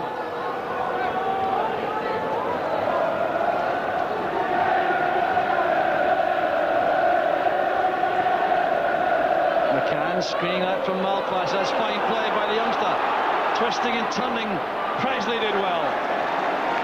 Stood up to him very well indeed, Presley. Yeah, and Tom McLean has made a subtle tactical change because he's gone to a straightforward back four with Perry playing the right back position and Pedersen coming in at left back there, and it's maybe just to accommodate the way Hearts had dominated the play in the first half. Zetterlund hustled out there by Salvatore. Hamilton to McCann is offside. Well, McCann couldn't have been more than a yard off there. There's Derek Horan from Kirkcaldy, the linesman or assistant referee. Yeah, United see it there. They're a bit slow in coming out, and really McCann should really have been looking across that line and ensured it wasn't offside. There's not a lot in it. I don't think he was, actually. I think he was onside there, Neil McCann. Salvatore had some treatment there for Hearts. Dolan, Salvatore showing he's recovered quickly enough. Perry's interception. Here's Zetterlund. McLaren. Malpass. Oh, McManus let that run, but Olofsson cashes in. Whipping it in. Winters. Held up well by Weir. That's Zetterlund. No United player there to take advantage. Just a lapse in concentration there by Alan McManus. He's taken some stick from one or two of his teammates, which he's readily acknowledged. Weir looking for McCann, the wind holding it up.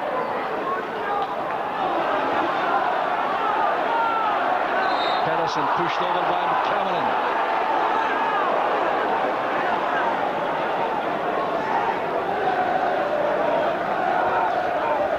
Steve Dykstra comes a long way out to become involved here. He wants to take this free kick.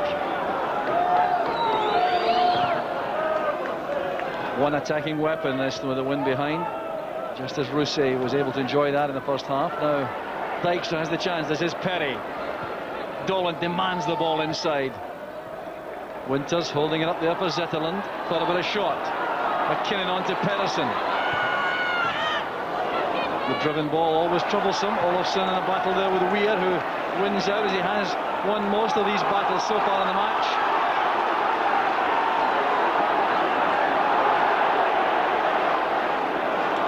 United trying to settle and play some passes from the middle of the field.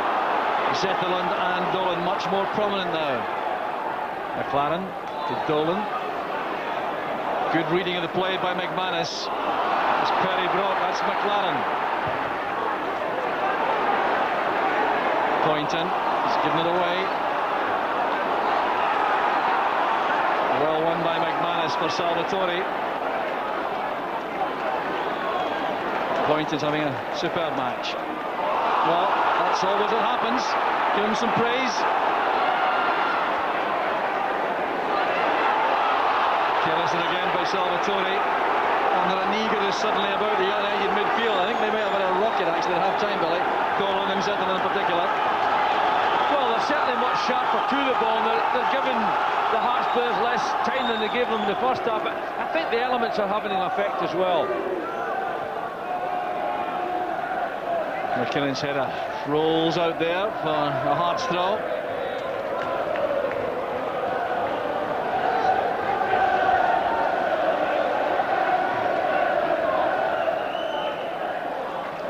So turned away there by Presley.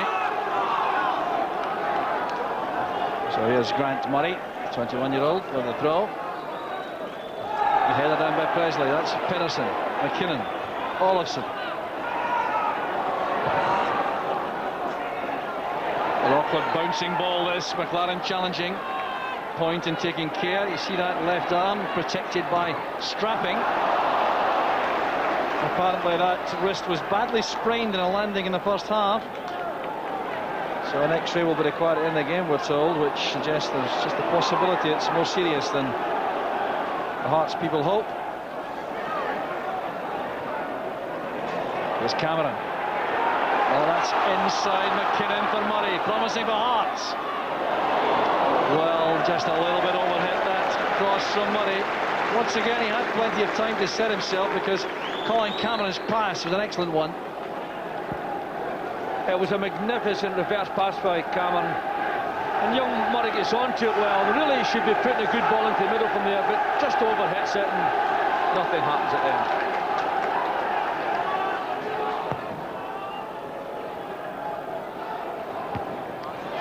Good header again by Poynton.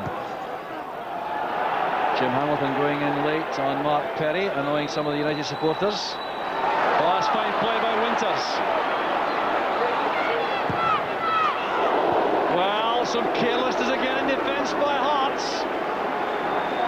McManus was caught out again by the pace and sharpness of Winters. Yeah, Alan McManus has been careless a couple of times this second half, and he's so careless here because all of a sudden Winters gets himself into good position, sets up a colleague for a shot, doesn't hit the target. Nevertheless, that little bit of carelessness is always disappointing in a defender. He was careful enough not to dive into a tackle out of frustration and commit a penalty kick, give away a penalty kick. Zetterlund now to Dolan. Off goes Winters. McManus this time standing in no ceremony, getting the ball launched into the main stand.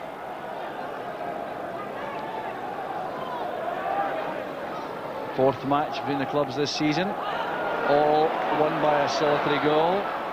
2 1-0s, one to each side, then a 2-1 win here in the league by Dundee United just about a month ago. Fulton tries to play it in. The break is on now for Dundee United. Good recovery by Fulton, showing plenty of hunger for the fray. We are playing it forward. Murray matched this time by McKinnon. Well, it's confident passing, overconfident passing. Jamie Dolan, the culprit there, giving away a very soft corner kick. Well, I think sometimes you should just knock the ball out your defensive area and get out there and not allow the other team to cap themselves in there. That's the kind of softly conceded corner kick which often results in a goal. Not this time though. Steve Dykstra seeing to that for Dundee United. Trying to give Jamie Dolan a chance to make amends. There's been some good corner kicks by Hearts, but really Dykstra's been able to deal with them quite confidently. This is Weir.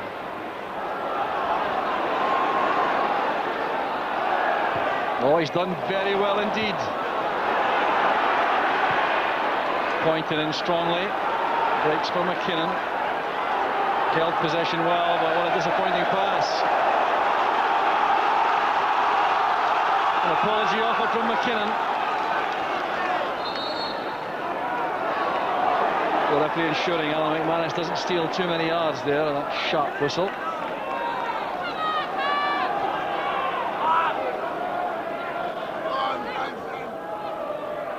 Good turn by McCann.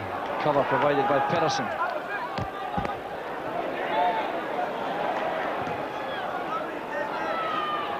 Well, midfield tending to be missed out frequently now.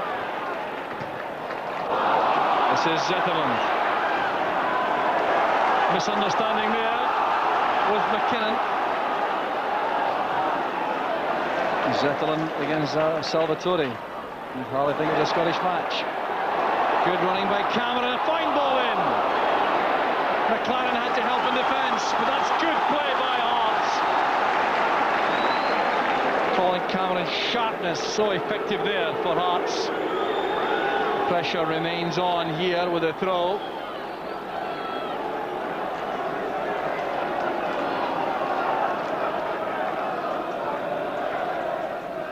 Poynton. Offside flag is up. That was almost inevitable as the pass was aimed by Poynton for McCann. It would be a tight decision, but may well have been correct. Started looking for it as soon as the pass was played.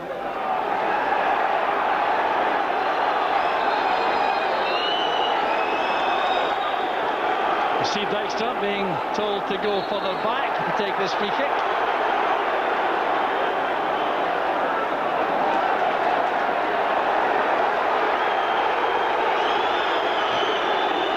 Dykstra trying to make his point, but it certainly was out there, that's quite correct.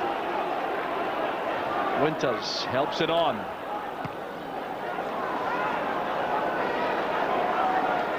Studied football at a premium now, especially in the middle of the field. Well, it's so intense in there that both sets of midfield players are fighting for possession, and the wind and the elements of, I think, the ferocity has increased, and it's made life that bit more difficult for the players. Presley showing his confidence in Steve Dykstra. Plenty of length in that, but couldn't keep the ball in play.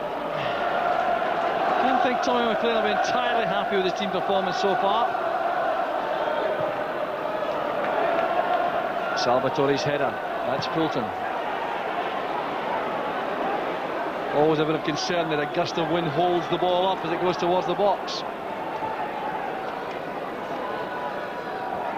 Now Dykstra really can't afford to let go fully here, or he could overshoot everyone. That's a huge kick right into the box. Murray's long pass, Salvatore on the end of it. Strong play again by Presley. This is Dolan. Dolan was caught late there by Murray. I think that's a break for Dundee United, because it was a bad pass by Dolan. Yeah, it's a long ball, it's going nowhere. Young Murray didn't really put in any physical attempt to hit him there, but just a little bit rash. McKinnon now, the free kick. Came off a Hart's head, that's a corner kick. Dave McPherson was the player challenging. Just past the hour mark now.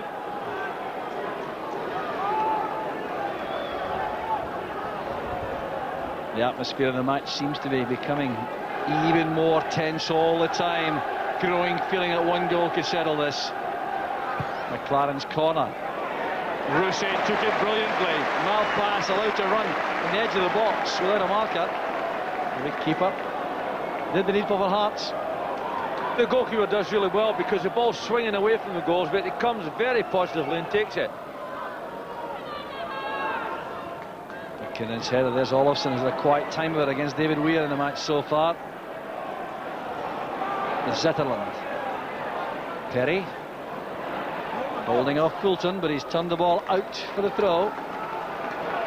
Instructions coming from Jim Jeffries to Neil McCann at the moment from the touchline. I think he wants McCann on the left-hand side now. Here's Hamilton. Presley takes charge there, clearly tells Maurice Malpass he'll deal with that, maturing into a fine young defender. They've been very positive inside their own area, and they've forced Hearts chances to shoot them, hit them from outside the box. Jim McInally, an interested spectator now after his first half efforts. Malpass with a pass, here's Olofsson chasing. Weir goes across to close him down. Oh, that's a great cross by Olofsson. Zetterland drives it in. Wasn't far away from Robbie Winters. That needed a poacher's instinct to finish it off.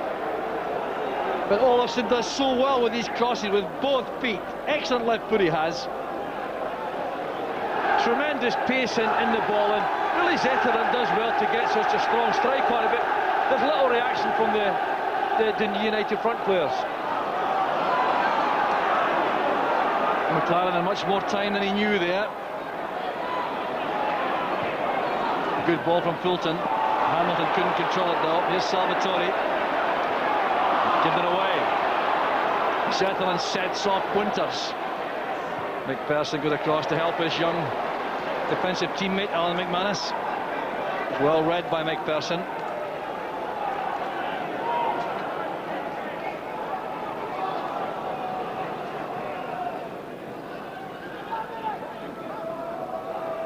So the throw will be taken by Mark Perry.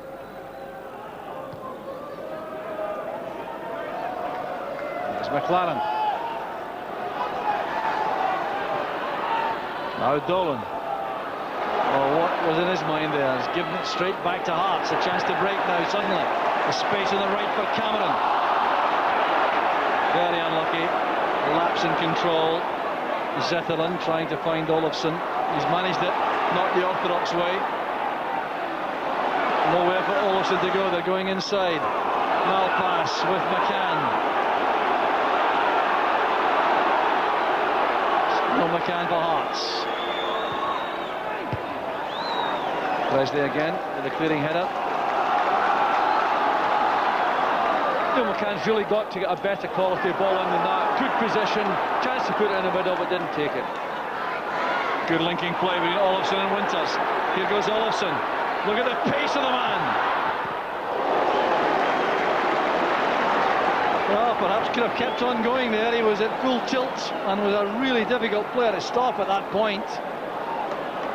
Very positive run, you know. He's got McLaren on the outside of him, but just disregards him, watch the shot that goes himself, and didn't do badly. There's McLaren now on the right-hand side. Zetterlund trying to join Winters in the box. Back to Perry it comes. Good block by McManus, giving space for Colin Cameron. Cameron assessing all the options ahead. May try to go himself here. Now decides to need some help. Gets it from Murray. United are now regrouped in defence though.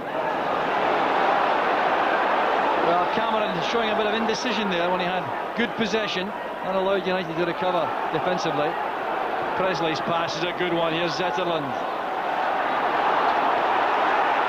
Well, several times Zetterlund and Dolan have played passes rather too quickly and inaccurately to lose momentum for United.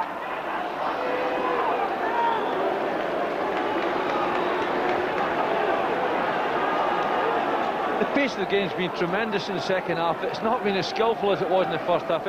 It's almost like a basketball game. Each side gets a chance to go on the attack. Another long ball played by Dijkstra. Winters is on the end of it. Plenty of United players forward in the box. One of them was McLaren. Cross wasn't good enough.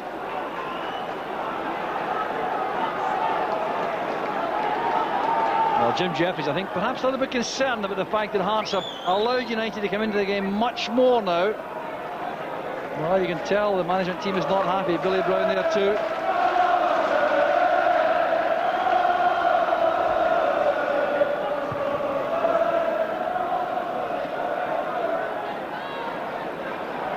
That's well won by Zetterlund. Zetterlund again. Good control from Dolan. Couldn't find McLaren with a pass though. Poynton losing out to Perry. The free kick goes to United. Ferocious competitor Neil Poynton. Splendid first half he had. McLaren's cross. Olofsson chasing there with Murray. Olofsson wanted that badly. He's on the free kick. He's such a determined character, Shell Olofsson. Really enjoying himself up front for Dundee United, providing penetration, which is certainly lacking before he joined the club. Approaching a midway point in the second half as Ray McKinnon takes this free kick. Great ball, and he scored! It's an own goal! It would aim off McManus, but it was a terrific free kick by McKinnon. He caught Hearts napping. The breakthrough at last, and it comes from Dundee United.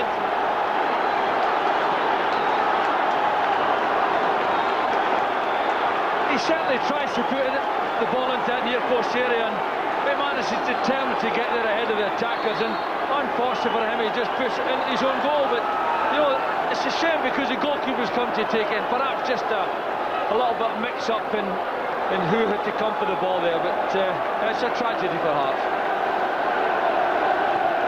Well, what an inventive free kick. I'm giving Ray McKinnon the benefit of the doubt there, Billy. I think he tried to deceive the keeper at the near post. Well, he certainly tried to put it into that near post. Whether or not he tried to score directly from the kick, or whether he just put it in there for his attackers to go and finish off, I don't know. But it certainly caused Hearts all sorts of problems. One of the most two-footed players in the country, Ray McKinnon. This is McCann. Hearts now coming back quickly. Dolan robs McCann. And Tommy McLean's already adjusting the tactics for Dundee United, on there with instructions for his players. Well, We'll see this from behind the goal. Rousset looking for a cross across the face of his goal, stumbling slightly going for that. I think he would have got there, but for McManus. Zetterlund's pass. Here's Olofsson again. Remember, he had the free kick from which the goal was scored. Back to Zetterlund. That's a corner. But the bogey there of Olofsson, the way he chased the lost cause, one possession, induced a rash tackle for the free kick, and that's why it's 1-0 to United. Yes, it was a little bit of inexperience on behalf of Grant Murray. He really didn't need to make the challenge, and Olofsson forced him into it, and they took advantage of the free kick. McLaren's corner kick. Not a bad ball, that. Presley didn't appear to have any real conviction about the challenge. Food for thought now on the Hearts bench. There's going to be changes made. Inevitably, John Robertson will come on. They have to go for broke now, Hearts, to save this. So often the saviour of Hearts, John Robertson. The up and under from Malpass. Here's Zetterlund. Played forward there by Perry. Jamie Dolan with a cross. Headed away by Murray. Good marking of McKinnon. Free kick against United. Zetterlund the culprit.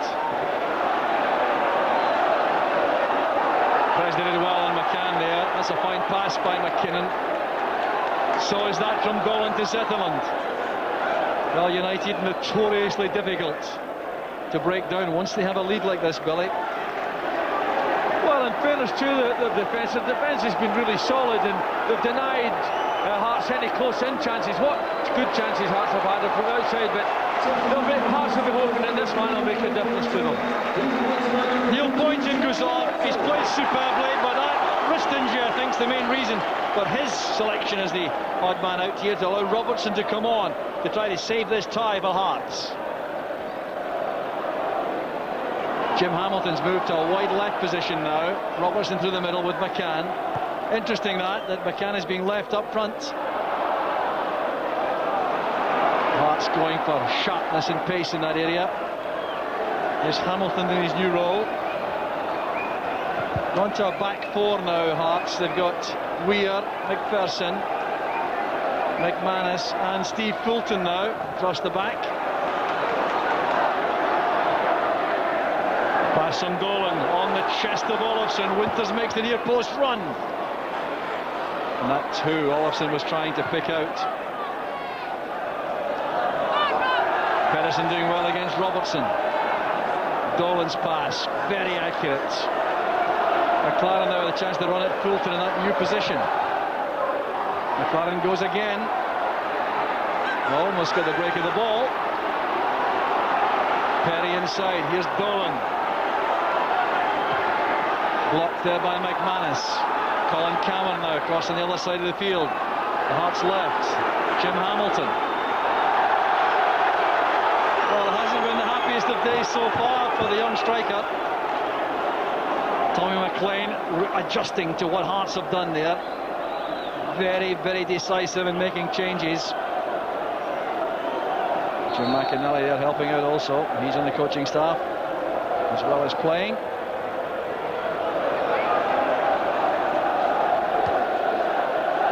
United's run remarkable. 8 straight wins and a draw in the last 9. Frustration now around the stadium from the Hearts supporters. Well, having dominated so much in the first half, I think the Hearts fans can't believe this. No, but certainly those fans are enjoying it. Then it's down to the switches at half-time. They've been much more positive in the second half, United. More secure at the back. The back four seems to have suited them, and they've got more possession in midfield. But they've had good running from Olofsson up front, and they've been prepared to knock balls into the corners for him to chase. Carelessness there by Winters. Strong play by Pedersen. Here's Zetterlund. Over-hitting the ball, I think, from McLaren. He's not going to reach that. It'll be a goal kick to Hearts. Another change about to be made by Hearts.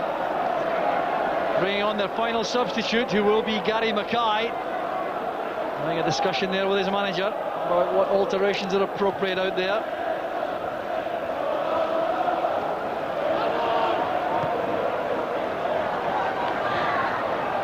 getting off the head of Malpass. Perry's in a fine match, gets there ahead of McCann. Here's McLaren. Off goes Olofsson again. He won't give this up, Olofsson. And McPherson realised that. It's good defending. McCann's control. Being handed on there by Perry into the midfield area. David Weir comes forward. United funneling back to defend. Pedersen was lucky. The ball didn't carry for him there, but he got the break. Olofsson again has taken up great position. He's onside. He's acres of space on the left here. Waits for support to arrive in the middle. Looks for Winters. And Fulton has to concede the corner. Well, the near post run was made by Winters at real pace.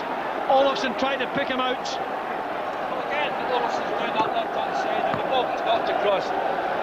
You know, Olofsson does well down that left-hand side. He's done well in the second half. Knocked that ball in, but Winters wasn't able to connect with it.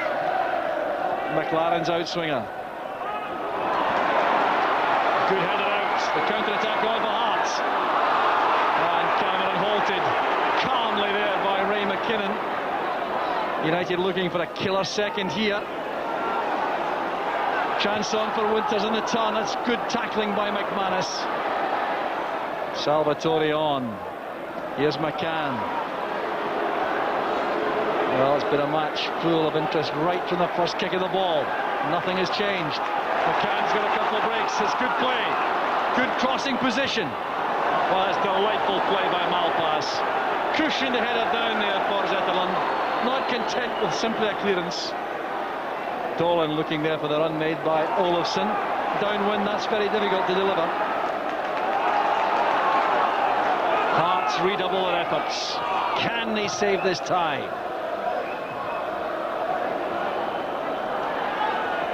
Zetterlund gets up well. Dolan is determined.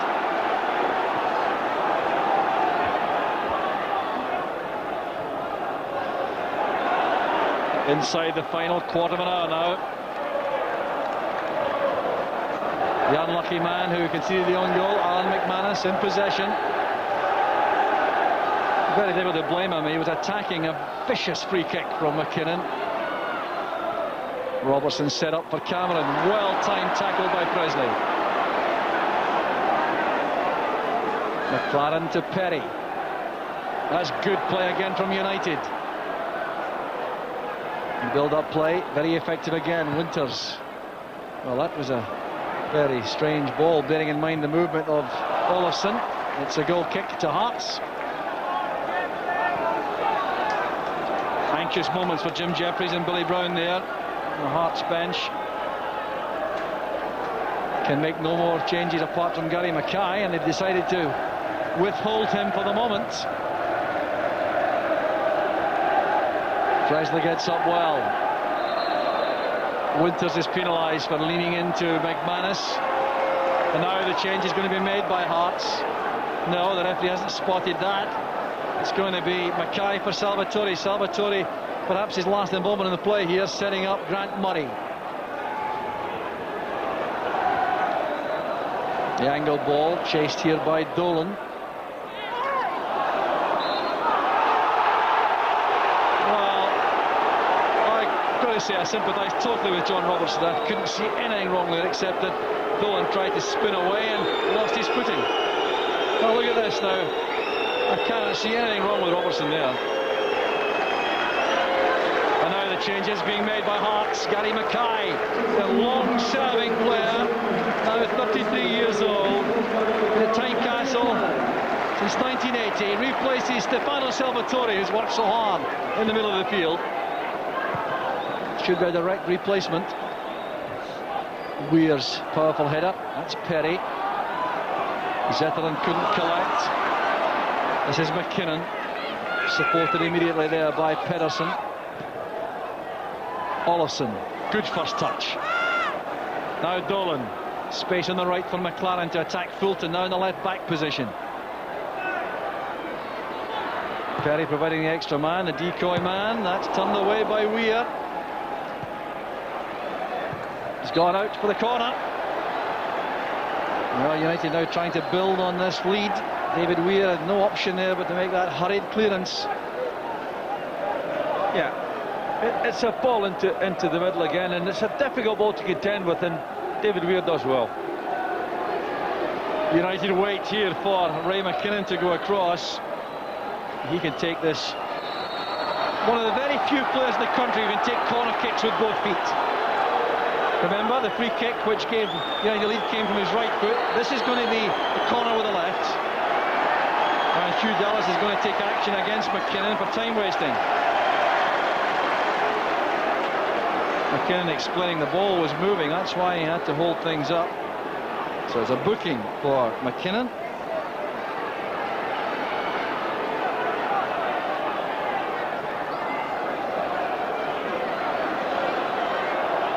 Colin Hardy there was the man involved, checking carefully on the positioning of the ball. Well, it is a problem, there's no question. How hard McKinnon is trying to solve it, I'm not sure. The time very much going United's way. Good corner kick. Well taken by Rusey under no pressure. Only one man upfield is Robertson. Pedersen gets the ball first. Zetterlund and Pedersen together. The Scandinavian influence so important to Dundee United. That's Winters. Good effort! In goes McKinnon. Oh, well played, Rusey. That's a very good piece of goalkeeping. Could so easily have done something rash there as McKinnon closed in. Weir's cross. Chance over Hamilton! Equaliser for Hearts!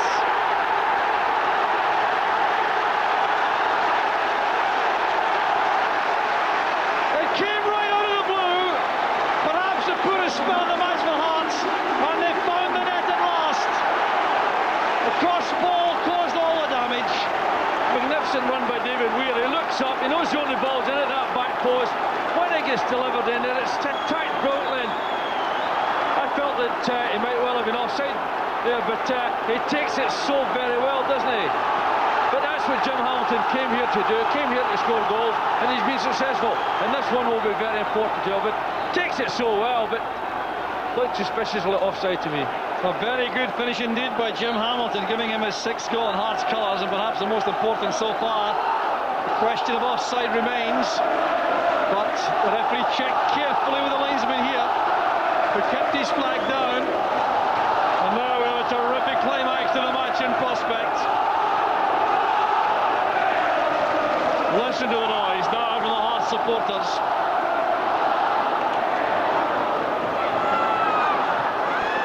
McKinnon played it in, the header away is by McManus. Olofsson. Here's Gary Mackay. Pedersen in the way. Possession for Hamilton. Looking now for Robertson. Malpass, the covering player. Good little nick on by Winters. Here's Olofsson. Taking on McPherson ahead of him. Good clearance by Fulton. Took up good position inside the box. That's a good ball in. That's Perry. What a chance he had. If his first touch had been good. McKinnon did well. Inside is Dolan. Now McLaren. Taking on Fulton. The cross aim for Olofsson. He was just out of reach there. Good awareness by David Weir not to touch that and let it run. Well, let's check this, the goal. The header down. Contact was made at that point. Well, it's very close indeed. But the benefit of the doubt must go to the attacking side. That's the FIFA regulation. In these circumstances, the goal, I think, probably fair enough. You've got to applaud the decision, but you know it was on the edge of offside. But if the directive is to go with the attacking team, then so be it. Here's Dolan. Winters needs support inside. Olofsson's out of reach. Hearts now pressing forward, looking for the winner. Well, they dominated so much in the first half, and then, strangely enough, scored at a point where United looked to have things under control. Here's Robertson. Good tackle by Pedersen. He did well twice, actually, Pedersen there. Olofsson. Oh, strong, composed play. What a good signing he's been, Olofsson. Such a willing figure up front. Very, very pacey. Winters.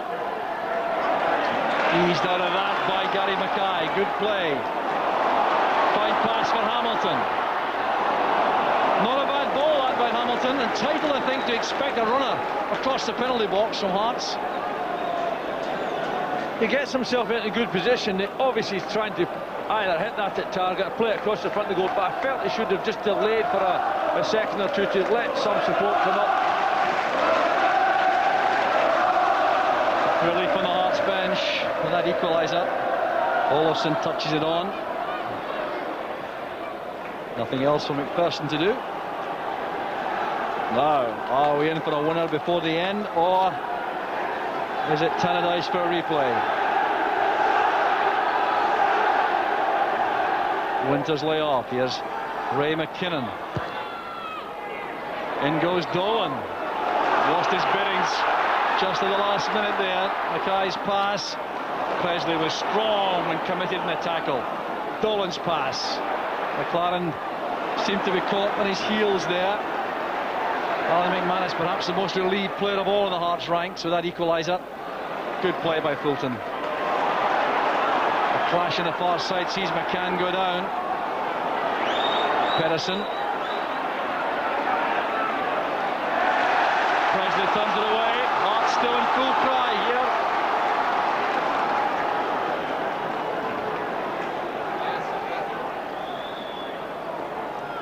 Back it comes here to Gary Mackay.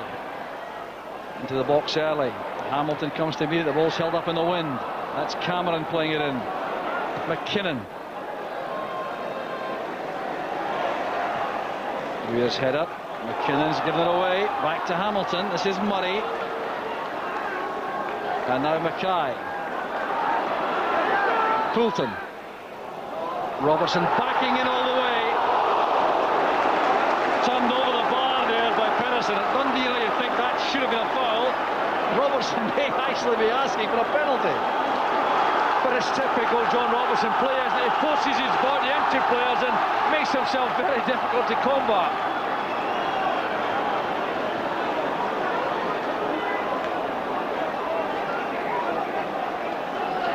So the corner kick will be taken by Neil McCann.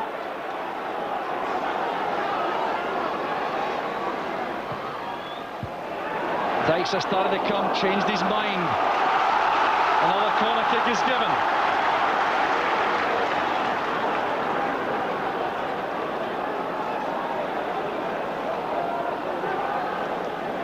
So a chance for Hearts again. Colin Cameron will take this inside the closing 3 minutes of this incredible tie. Well taken by Dykstra.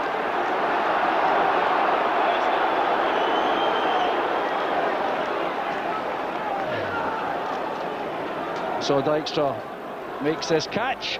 Yeah, Dykstra's done well with these balls today. Swirling wind, difficult condition at time, but he's taken the ball so well. The rains come on, the wind is swirling down towards Gilles Rousset, but Hearts have taken some great encouragement from that equalising goal. They're now looking for the winner desperately. Free kick given for the foul on Mackay by McLaren. Well, just as United were happier to hear the half-time whistle, I suspect they may be happier to hear the final whistle here and take this tie back to Tannadice. David Weir's free kick. Headed away by Perry. Stalwart in that defence along with Stephen Presley for Dundee United. Possession rashly given away there. There's change going to be made here by Dundee United. Robbie Winters is being withdrawn. The man coming on is Gary McSwiggan. Natural goal scorer, poacher McSwiggan. So there's the change. McSwiggan for Winters for the closing couple of minutes. Here a long chase here for Olofsson. McPherson knows that Olofsson could reach it in time, so he makes sure Rousset gets the pass. That's good play from Hearts out of defence. McManus now striding forward. Space on the right for Murray. Cameron against Pedersen. Been given space for the cross, driven against Zetterlund. There's no free kick given there. A penalty would have been as Rousset comes out of his area. Goes for a wonder here. That's good play again by Rousset. Relentless action right to the very end. Robertson guilty of a foul on Pedersen. I think that looks one of guilt. No argument. Well, he's playing to win the game, and he's just going to take a little advantage if he can, but a bit theatrical, mind you, the dive, wasn't it? A little jersey pull, but certainly a dramatic dive.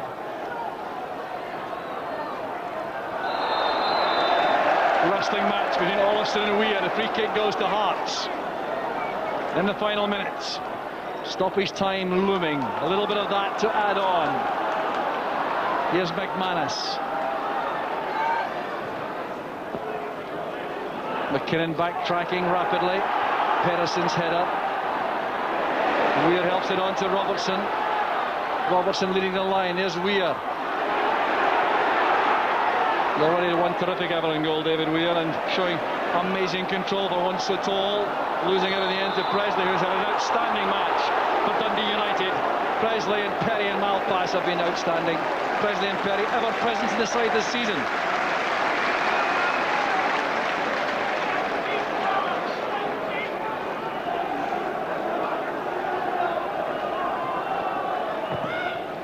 Dijkstra's free kick aim for Olafsson. Weir wins it. Throw to Dundee United. The whistle goes, not much injury time added on. Honours even in the end. Hearts dominating the first half. Dundee United hitting back in the second and taking a lead through Alan McManus' own goal.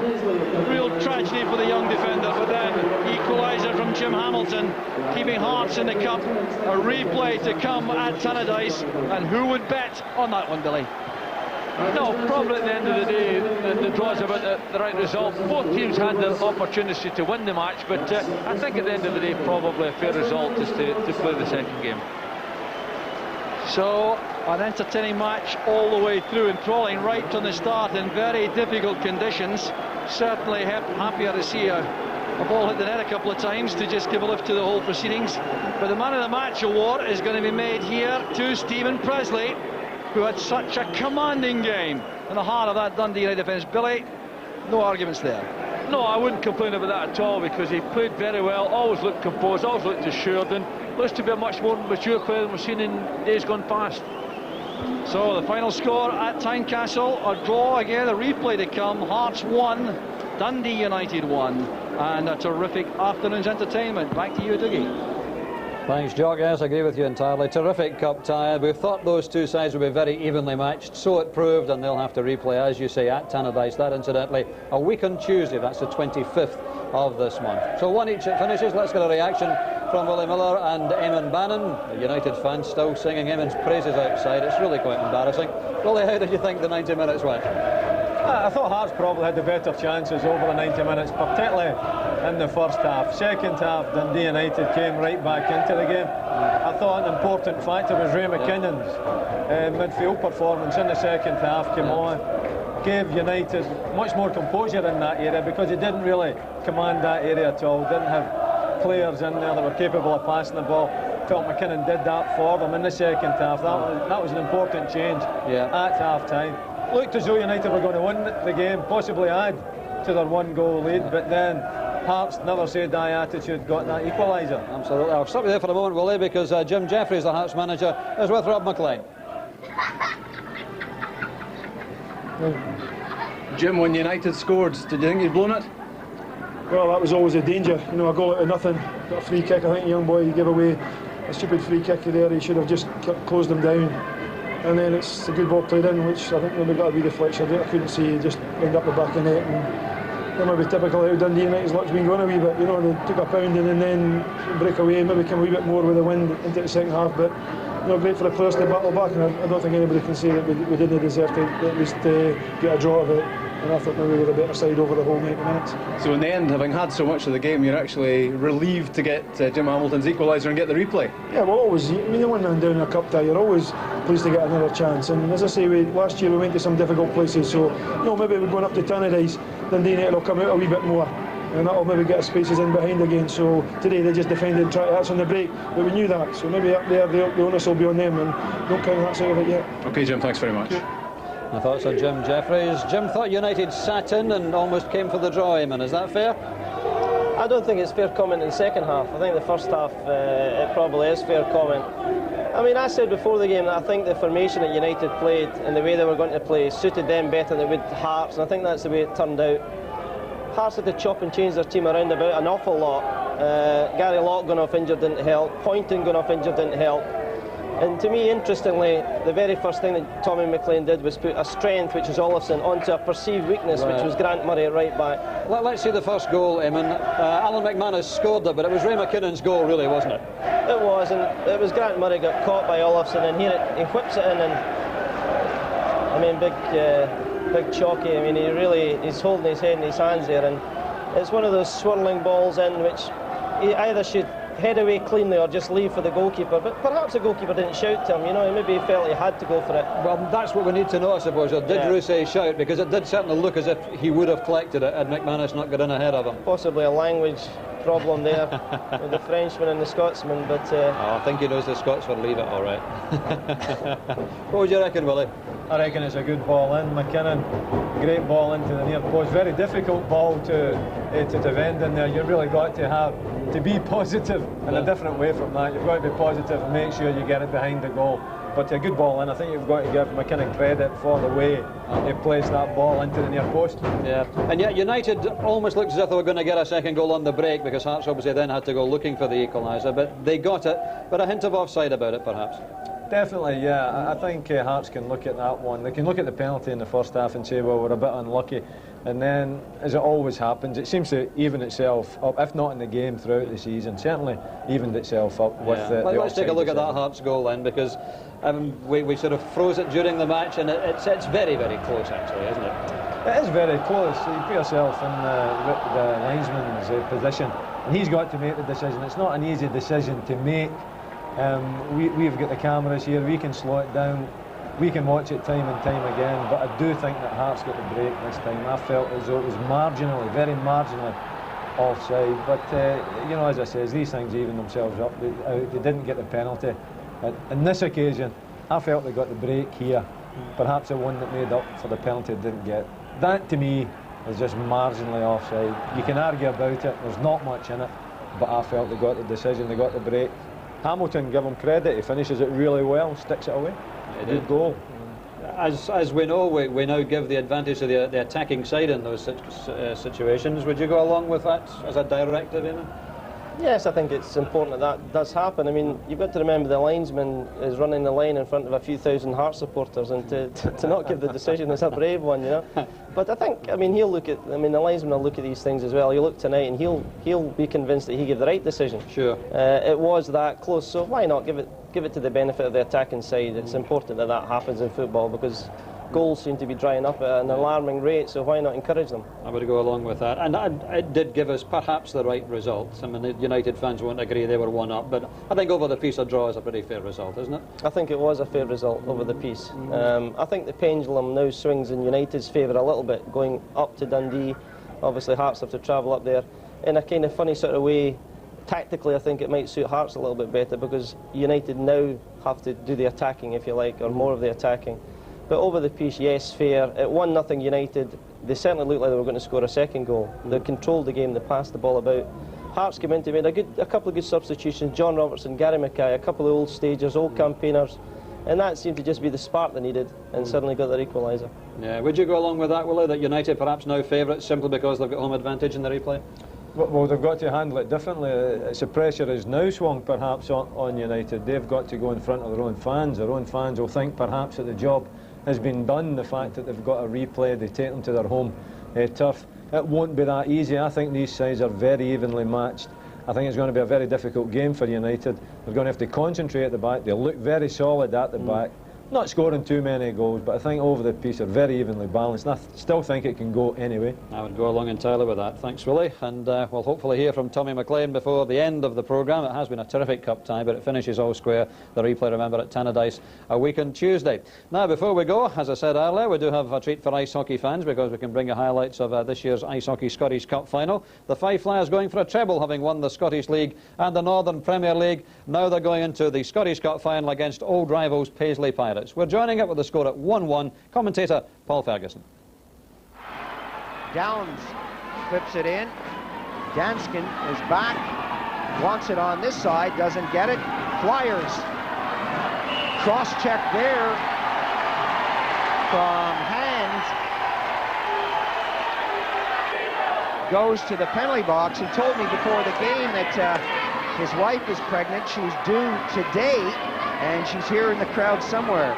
He has a friend with a fast car sitting out in the car park. Let's hope it doesn't happen today. Anyway, not while the game is on. Morrison drops it back off the boards to Morris. Haig is waiting along the hash marks. He picks it up now in the corner. Haig, back to Morris, back to Haig. Haig looking for places to go, takes a shot, and again, that goes off the helmet. The referee immediately blows the whistle when the goaltender gets hit in the face mask of the helmet. Well, that's above and beyond the Call of Duty. Haig slides it over. Morris lets the shot go along the ice. Perrant took a slice at that, but it's cleared out of the zone. Perrant goes back for it, gets it away from Smith, who puts the elbow in, and back come the Flyers. 17 seconds on the power play. Morrison, poke check rather. Smith to Edmondson. Smith and Edmondson now with a break. This could be dangerous. Edmondson lets the shot go, scored! Short-handed goal for Dino Edmondson. Oh, that's going to hurt. Paul Hand still in the penalty box for 5 seconds. Watch this shot. Edmondson decided to do it on his own. He gunned for the far corner, and that went in just inside the post. Lovely slap shot from Dean Edmondson. Morris to Haig, back to Morris. Back to Haig. Morris moves in front, Morrison down the far side. Perrant lets a shot go. Loose puck in front. Haig looks for an opening, tries to slide it under the goaltender, and he comes up with another big save. Lots of traffic, but no red light on behind the net.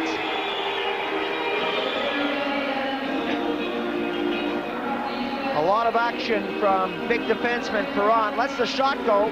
That's knocked down. Morrison's there. Haig is there. That trickles under the goaltender, and eventually he puts the mid on it and forces the face-off. 2 minutes, 12 seconds remaining on this power play. Flyers moving the puck out of the zone now. From their own blue line, Perrant goes up front. Comes off the boards. Grubb grabs it, drops it back behind the net. The Pirates coming out, and we have a whistle on the play as Downs and Samuel mix it up. More penalties coming up.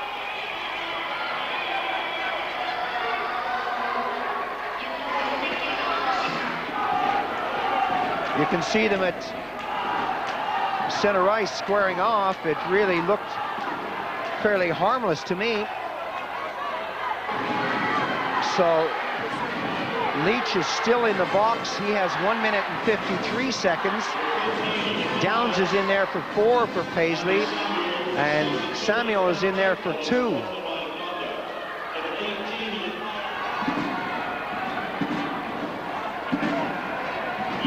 So after stating that it was a 5-on-4 situation, referee Simpson changes his mind and now makes it a 5-on-3, because the penalties, although coincidental, one of them was a 2+2 for the Pirates.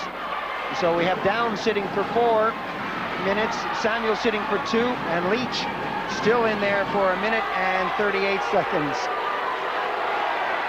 2 minutes and 25 seconds left on the period. A 5-on-3 situation for Fife in this first period. What can they do with this one? A lot of space out there for the Flyers to throw it around. Perron lets a shot go, scores! Well, it didn't take them long. Russ Perron moved in from the blue line and let the slap shot go with 2 minutes and 8 seconds remaining in the period to score, to level the score. Big shot right upstairs in the roof. Look at this again. A rocket of a shot from the Canadian. Long pass up on the wing as Haig hits the blue line. Haig in his familiar right wing position. Back to Perron. Perron, nice pass over. Morris lets a shot to score. Deflection. 36 seconds left on the period. Morris let the shot go. That was deflected on the way to the net. Let's take a look at this again. Perron got it over. Look at all the space over there. Morris let it go. Slight deflection right between the pads. The goaltender was moving to his left. Let's look at this again. King is right in front of the net. Difficult to see from that angle. Leach and Lato square off again. Lato takes him out of the play, but that puck comes out front. Save is there by McCoy, right on the ice. Difficult one for a goaltender to handle from so close in. Clues goes back, takes that behind the net and gives it over to Marsden. Marsden quickly up to Leach. Leach has got Smith skating across the blue line. Leach lets a shot go. McCoy comes out. Chance now for Smith. Scores! Neil Smith was left open in front and kept it low. Leach fakes the shot. Let that shot go. The rebound comes out. That bobbles out front. Smith was right where he should be and through a crowd of players kept it on the ice in the corner. Haig hits the brakes, throws it right out front. DeWalla's there. Grubb goes down, loses his stick, and that's cleared all the way down the ice. Icing is the call, and we have great ice hockey action at both ends of the rink.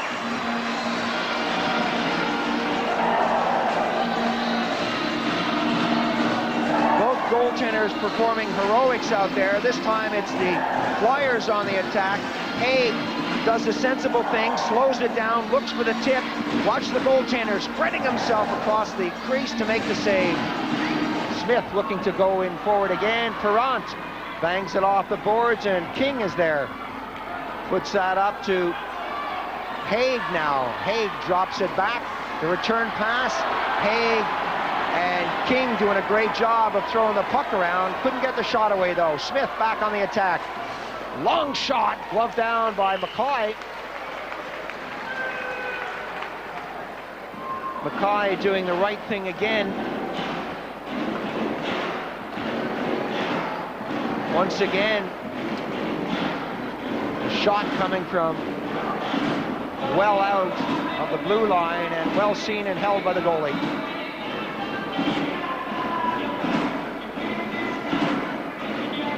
Goaltenders don't mind taking shots like that. 50, 60 feet away, no problem. And what they'll tell their defensemen and their forwards is just get out of the way, give me a chance to see it, and I'll stop it. It's when players get in the way, try to deflect it, even though they're trying their best, that's when things go wrong. Leach, Kidd, right out front, the shot's there, it's goal! 20, Ian Robertson. Makes it 4-3 for the Pirates.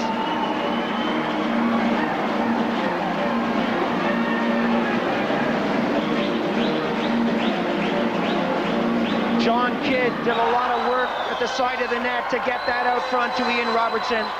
The GB star comes good on this one. Again, low and on the far corner. Robertson points to his number. Again, Smith chops that back, and right in front of his own net. That's tipped away by Smith as he spun around by Dingwall. Dingwall with a chance now. Dingwall moves in from a sharp angle, goes for the far corner, and slid it by the post. Good hit there by Hand, but he went down, not the Flyers. Dingwall goes in, and the little floater to the far corner just missed the post. 1 minute remaining on the period. Flyers with King at center ice. King for Morris, not a great pass. Cleared away by Hand. Off the boards by Edmiston. Pass up to Morrison's a good one. Morrison goes in, scores! With 41 seconds left in the period. That was nice. Perfect pass right on the blue line. Morrison went in, picked his corner, kept his cool, and leveled the score. Look at that for precision passing. Goaltender moves to his left, wide open on the right-hand side. A long pass up, and Morrison is there. Hand is chasing, but it's all in vain. Clues. Pass up to Kidd. Kidd, horn falls. Kidd gets round him. A lot of support back. Leach took the shot, and Mackay handled that with ease. King taken out of the play by Leach. And the Pirates are doing a great job of checking in the Flyers zone. Clues got the big shot, lets it go. Nice move by King, and that's in! Well, King deflected it away, and that came down, and Mackay is beaten.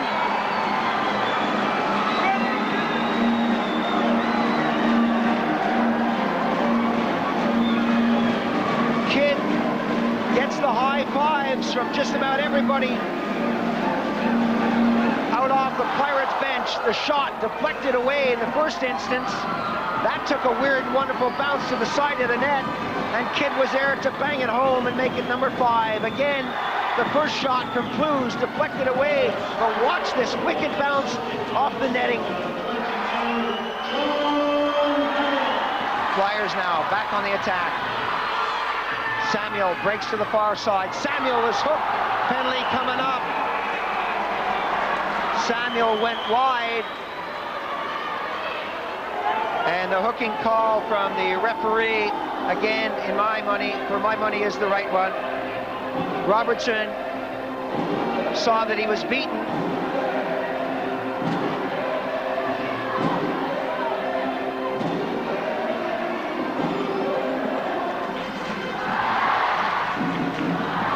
Nicely tipped away, but not out by Leach.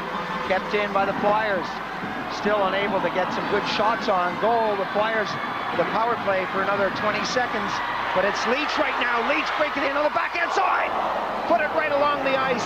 Missed the far corner by a few centimeters.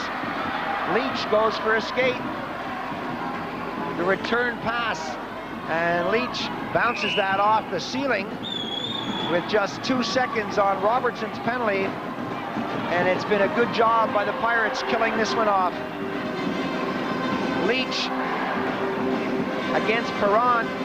A change of pace. He moves to his backhand side. Perron perhaps a little flat-footed there. The backhander just grazes that far post. Dingwall tries to move it out, gets it to Morrison. Morrison sidestepped a leg, tried to get it from the side of the net. Dingwall is there. Robertson is back too. Robertson, good move to get it up to Kidd. Kidd lumbers his way up to the red line. Good pass by Kidd. Leach lets his shot go, he scores! Simon Leach with a devastating shot from the far side of the rink. Makes it 6-4.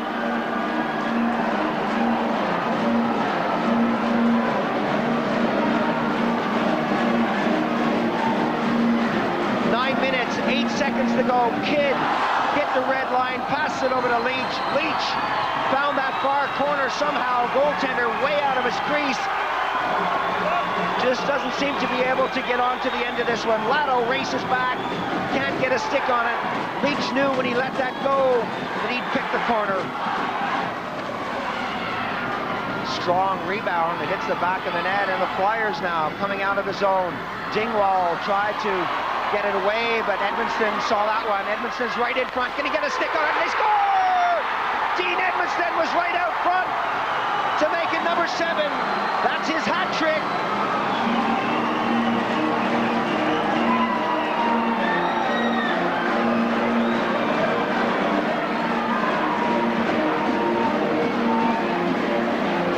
Let's watch this again. Dingwall tried to flip it through and continue on. It didn't work for him.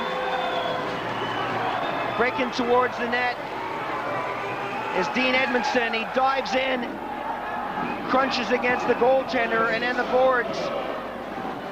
Let's take another look at this. Smith feeds it over. The hit from number 18, Wilson, sends Edmondson into the boards after he hit the goaltender. The goaltender looks hurt. Edmondson wriggling on the ground and looks to be in a lot of pain. Dean Edmondson down on the ice. Great Britain player, played with Edinburgh, Murrayfield, Fife, Peterborough, Whitley and Telford.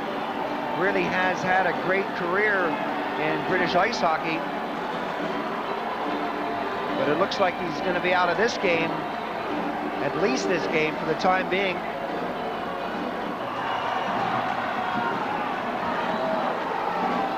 King one-hands it, gets it nicely to Horn, who in turn gives it to Hay. Hay winds up, takes a shot right on the target. Samuel's there.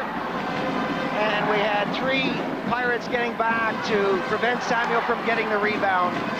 Smith, Leach goes for the pads. Mackay, Robertson lets the shot go, scores! Mackay says, I didn't see it, but that's number 8.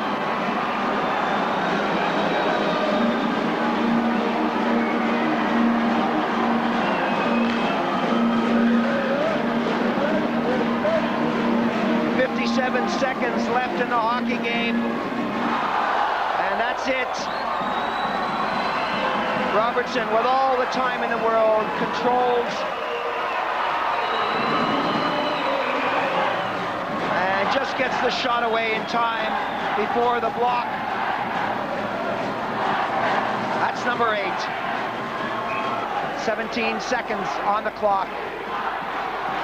That goes out front. Almost another goal as the seconds tick down.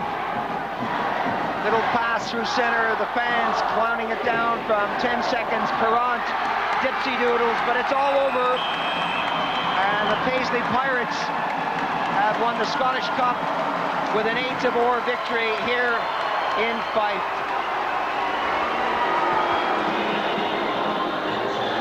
Well, Pirates may have come second in the league to Fife, but tonight this is their night. They are the Scottish Cup champions. They are number 1. Yeah, terrific atmosphere in Kirkcaldy. Paisley victorious though. 1 each here at Tynecastle this afternoon. Here's what Dundee United manager Tommy McLean made of it all. Tommy, did you think you'd snatched the win? I thought we could have merited the win, you know. Instead, in the second half, I thought we were the ones looking like the wind, as I say, played havoc. You know, the first half, obviously, Hearts had a couple of chances for longer range. Second half, I thought we dictated the game, scored a good goal, comfortable on the ball, but a lapse in concentration cost us dearly there at the end. Were you disappointed with the showing in the first half? Hearts had a fair bit of the half. Well, I think the wind was the thing. You know, it's a case that really in the early part of the game it was always going to be competitive, and with us kicking against the wind, they had the initiative or played in the main in our half of the park. But the second half, as I say, I thought it was the opposite. And you're disappointed that you couldn't hold out having got the opening goal? You're using these words, hold out. We weren't holding out, we were comfortable on it. It was a lapse in concentration. I thought we were looking like scoring the second goal, to be fair. So the pair have to meet again. That will be at Tannadice a week on Tuesday, the 25th, with the winners, of course, home to Motherwell at Hamilton Accies. Tomorrow night, it's Hibs Celtic, with Rangers awaiting the winners. That's it for this afternoon, then. Terrific cup tie here at Tynecastle, but it finishes all square at 1 apiece. From all of us here, thanks for joining us. Bye for now.